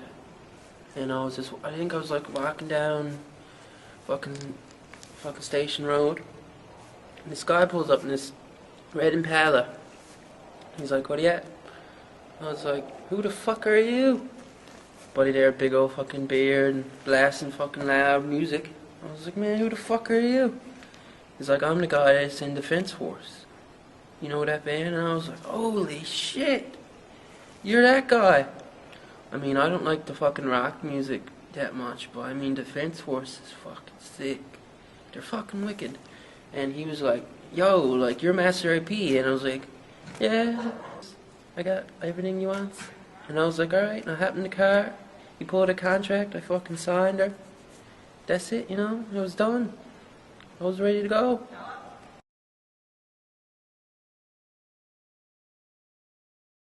Well, boss, gone pretty downhill, I think. Pretty dead.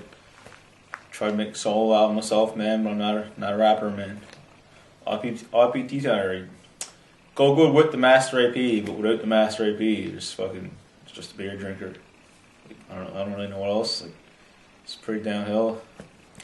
Not much. No one around knows how to rap or rapping anything good. No more hitting up a drum, breaking the law with a Master AP, man. It's pretty bad. It's really gone downhill. I mean, you got skeety kids up outside Irving trying to fucking rap and copy Master AP and Bayview Burnout. I mean, no one wants to be fucking IPT Towner. He's too fucking drunk these days to know what he's doing, but the rap game has gone downhill. Fucking Master AP, boy.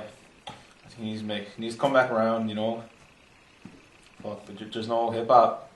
No good hip-hop in G-Town anymore. Just gone. Like, nothing left to it. Fucking just gone off the wind, boy. It's ridiculous. Like, it's not even fit to talk about. Like, oh my god, there's no one hardly even sensible to drink beer with anymore. Like, what the fuck is that? I think he will. I think he'll surprise us all. The rap is in his heart. It's fucking not sensible, boy. Oh, Jesus. Yeah, if he comes back around, boy, I think he should make a new album, you know. Get all the boys in. Because we need some new rap in this town. All the skeets and sketches, boy, are starting to take over. It's not good. It's not good. Glovertown needs Master AP. We need him to come back.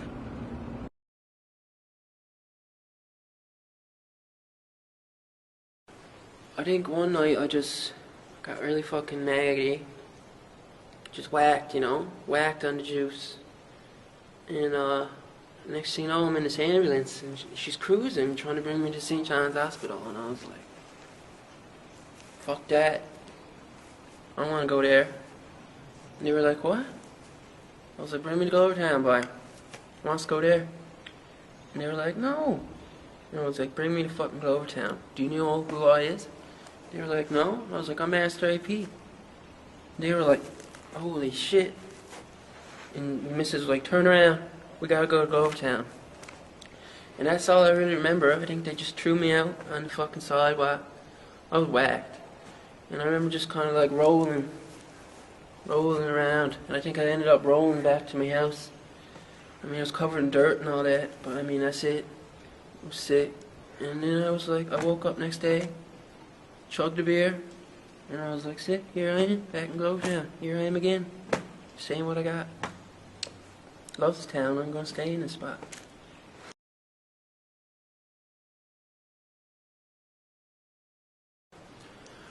The upcoming album, I got a record in the making, and I mean, it's wicked.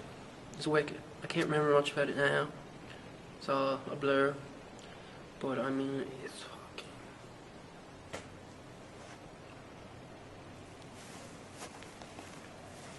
fucking sick, man. And I mean, I hear is that down in Glovertown Academy, all these kids are fucking just like getting down and feeling Master AP and saying, fuck you, B-Wood. I ain't gonna listen to your fucking class. And I mean, that makes me feel like I did something real, and I did something that's gonna inspire people and make them rebel against shit that ain't drugs and booze. Because I mean, that's all that matters. And yeah, I think as soon as people hear this record, they're just gonna be, that's it. I mean, I think after they listen to it, their brains are just gonna be gone. I mean, they're just gonna be vegetables. I mean, that's the goal. Gonna be right sick. Shit, man. I'm fucking maggoty.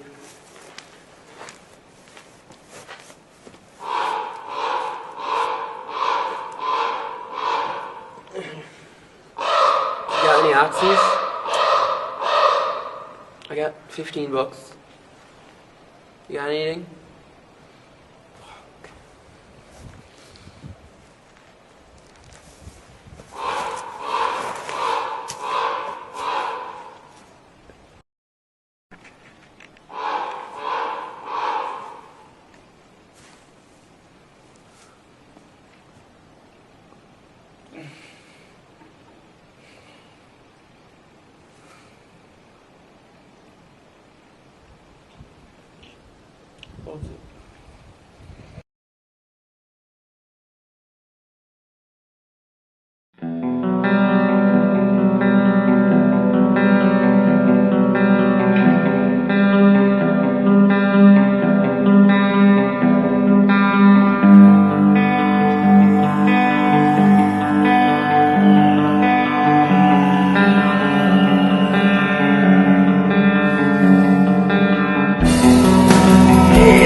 To uncover the lives and secrets of all the artists on this record label, I wasn't expecting to encounter the most elusive act among them. The two-piece depressive suicidal black metal band Grimacing, formed in 2015 by primary members Red Sorrow and Tortured Soul, have been notoriously hard to contact. Preferring to isolate themselves in the coldness of the Avalon Peninsula, it took months before I was able to track them down and secure the first ever video interview with the two musicians.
sadness, sorrow, inner torment, pain.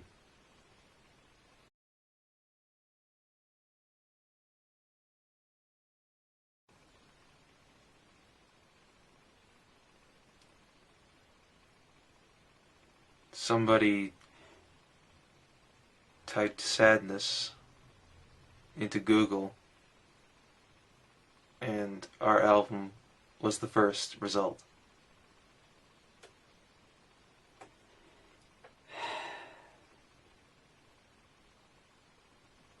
The rest is history.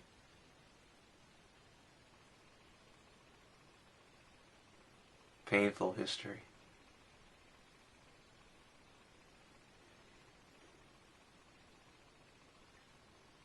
Tormented history.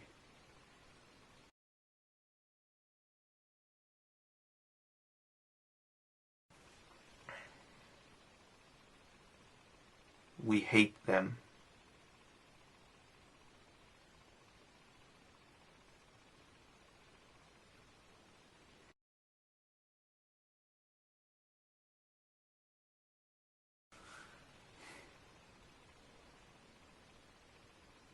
No. Fuck everyone.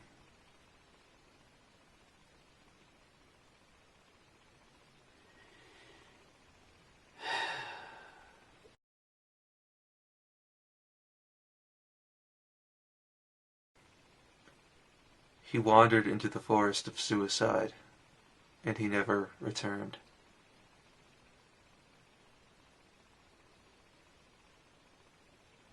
Someday,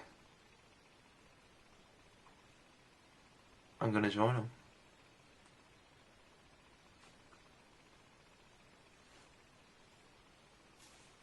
And him as well.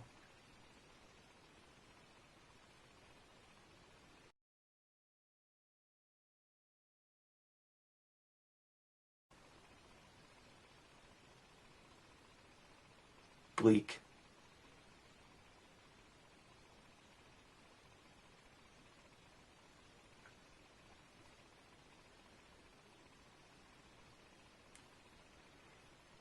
For that is the nature of existence.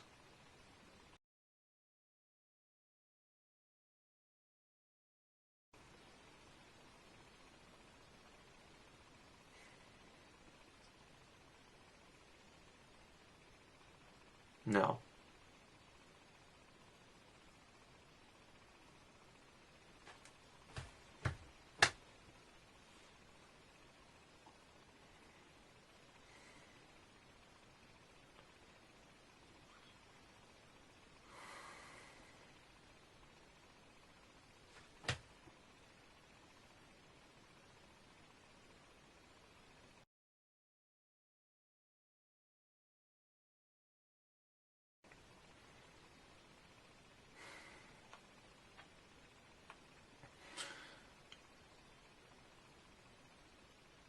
There is nothing to this life except for sadness. And the sooner that you realize that, the quicker your life will end. And the quicker you will be free from this tortured existence.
journey brought me to the most controversial act on the Amberian Blood Records label, the four-piece band of terror known as Anal Christ.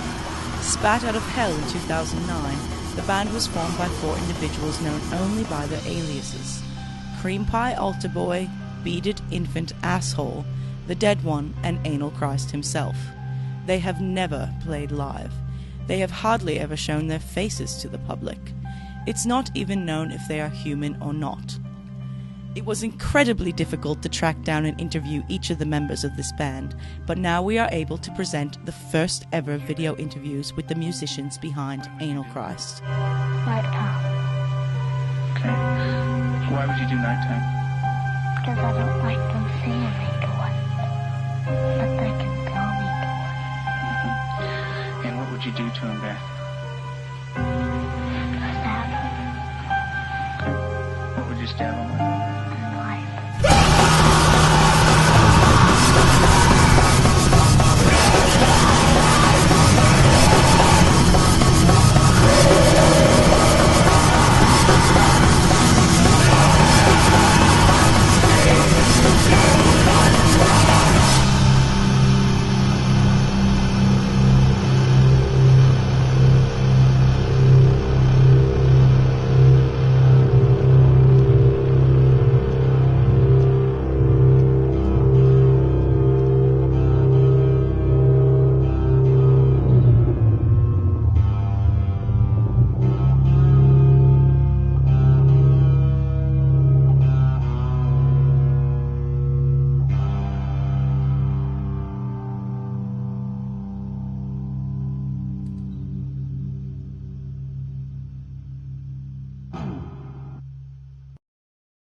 Ich kann sie nicht zählen, die zahlreichen Kinder, die mein dunkler Lord getötet hat. Das Land im Ost-West hat die Fotze meiner Schwester gefickt. Deutsches Blut am Boden verteilt.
I was addicted to crack cocaine.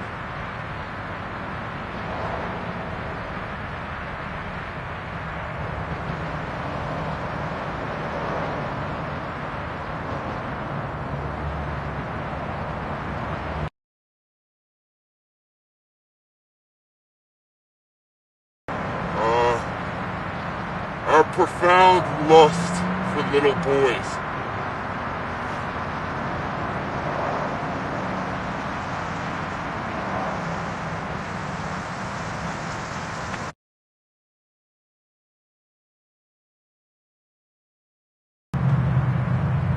I really enjoyed Hell 3.0.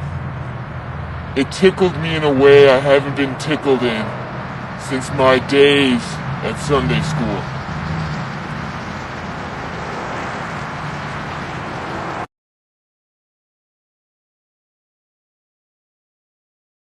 I was addicted to crack cocaine for many years because I think I was filling the hole inside of me that was carved in by the priest that molested me when I was 8 and 9 years old.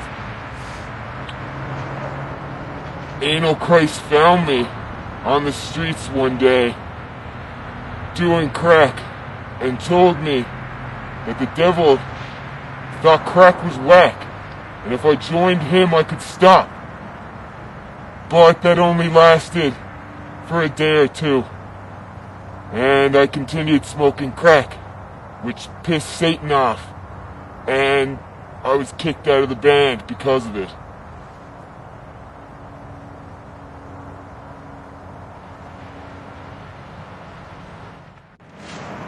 Stop fucking drinking in public!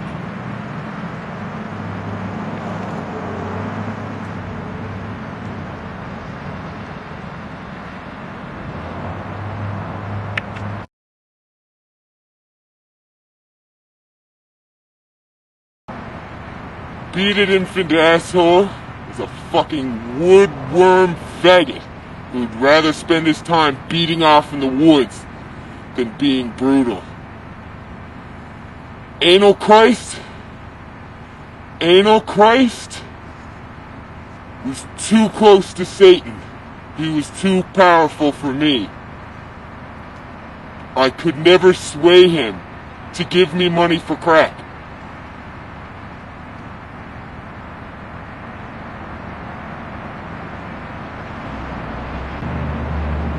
The dead one?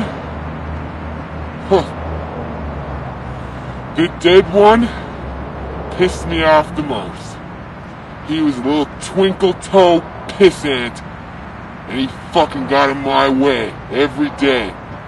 I showed up to a recording session one day to find him playing my guitar track, and I was fucking pissed.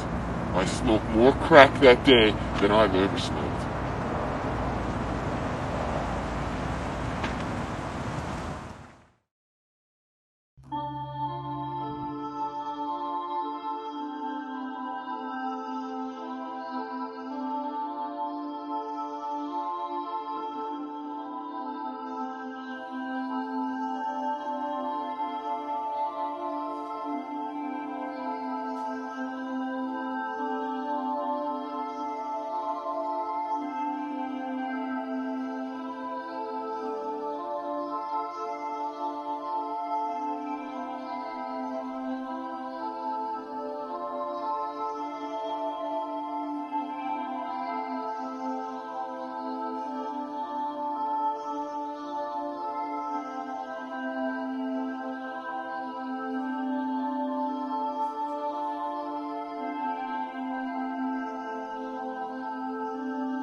I am the monster underneath people's beds. Your children crying in the night. Every parent out there that has heard their children cry to them. Mother, father, there's something underneath my bed. Something creeping in the closet. They weren't lying.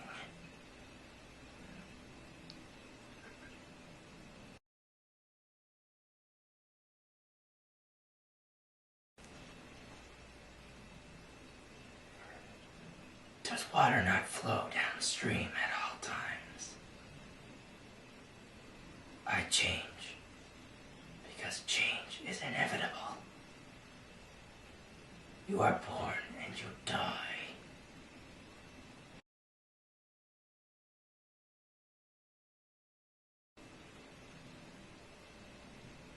It was meant to be.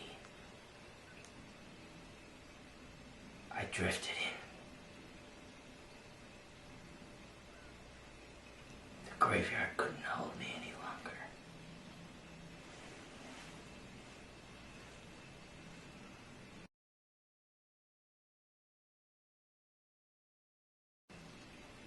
Evil.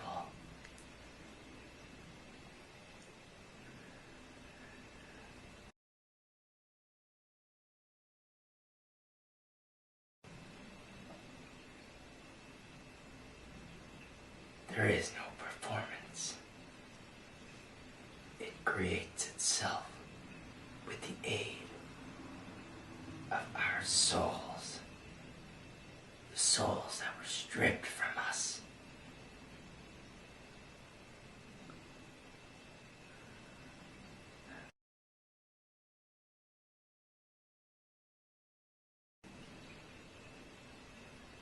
It is.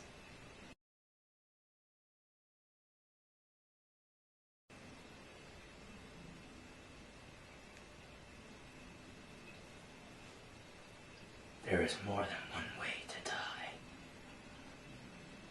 A different voice represents the different ways in which your body, your human body, can be shut down and eliminated.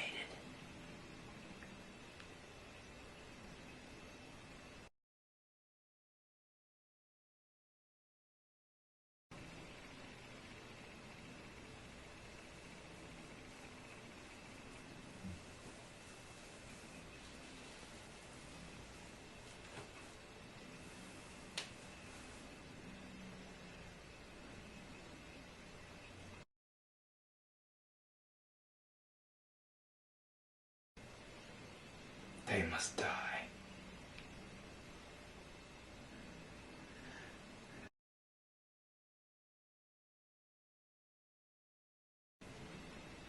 It must die.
Usually, the dead.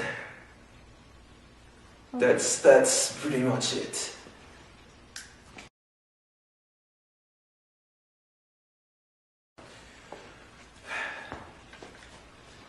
Well,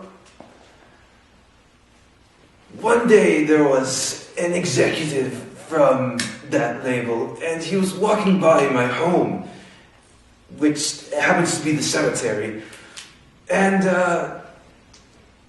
I was playing my music. I was in the process of recording one of my demos, and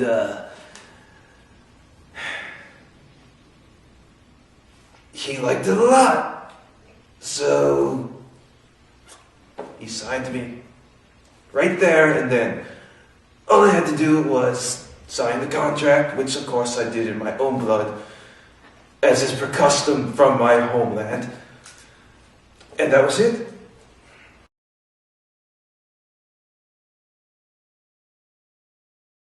Ah, Anal Christ. That man is really something, let me tell you.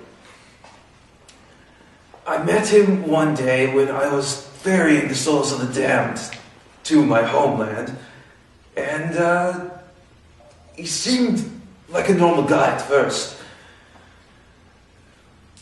But there's something wrong with him in his head. We got along well, but he started doing these crazy things on that day. It was odd, to say the least. And, well, that was pretty much it. That's how I met him. It was a random day, just like any other. I think it was about 4 years ago now.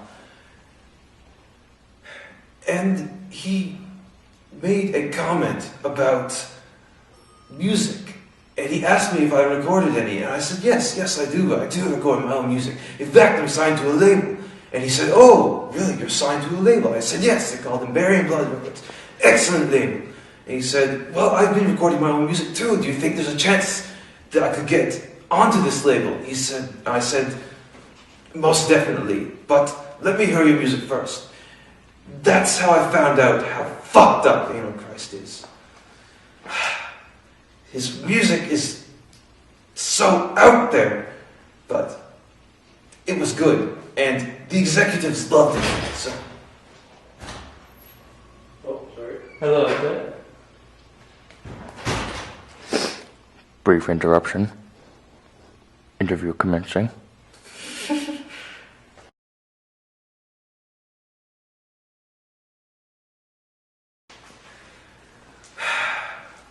Well, as I said before, I had already previously met Anal Christ before he was even signed to the label. He had been on there for about 2 years, which would make it about 6 years after we met. And he got the idea to change his solo project into an actual band, getting all these different musical influences from all corners of the dark and decrepit, decaying world. And he asked me first, and I said, without a doubt, that I would join him and deliver his message of evil upon the land.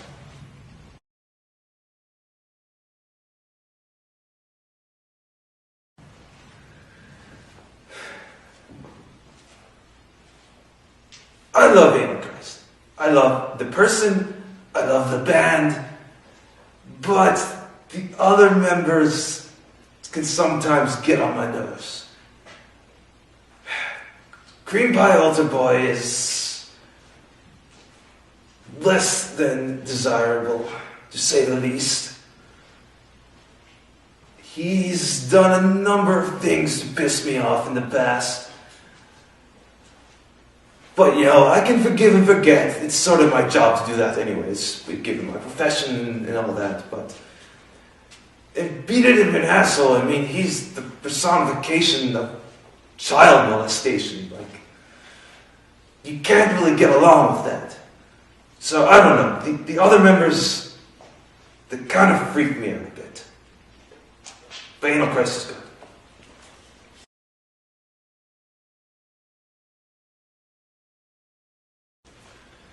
Oh, well, that one's quite simple, really. I'm deaf. The members of Anal Christ proved to be dangerous. One of our cameramen went missing while interviewing the dead one. We lost contact with him, but his camera was returned to us. Warning, the following footage may be disturbing to some audience members.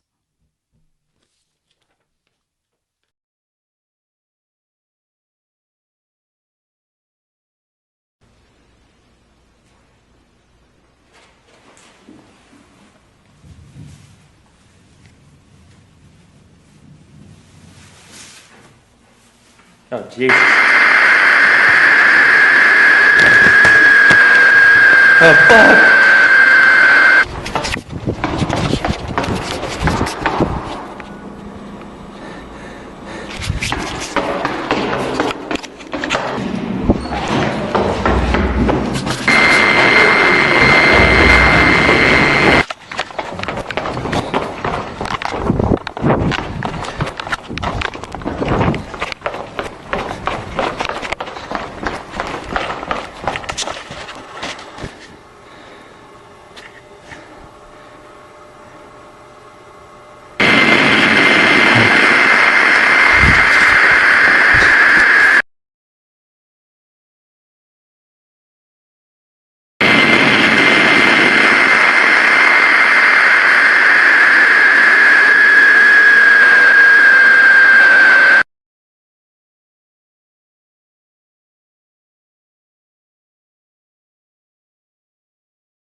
Satan.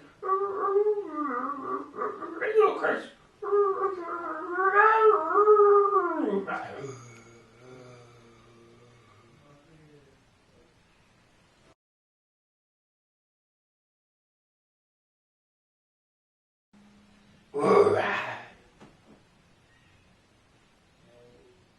Satan.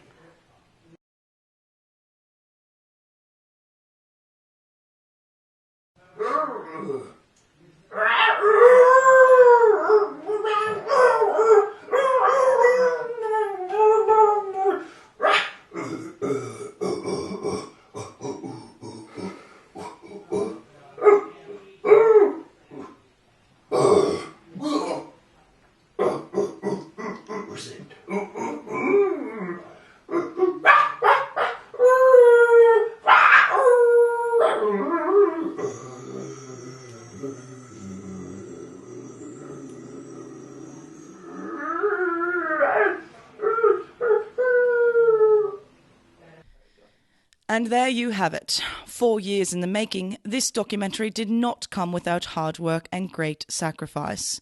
Tracking down artists from the Amberian Blood Records label is not recommended to the public. These artists do not want to be celebrities and will in fact break the law to ensure the continued anonymity. It has been rumoured that Dogcrap Billy once bit off the fingers of a young fan simply asking for an autograph. All members are thought to be dangerous, as evidenced by our still missing cameraman Joe Kiley. Anyone with information about Kiley's whereabouts is encouraged to call the missing persons hotline at 1709 666 6666.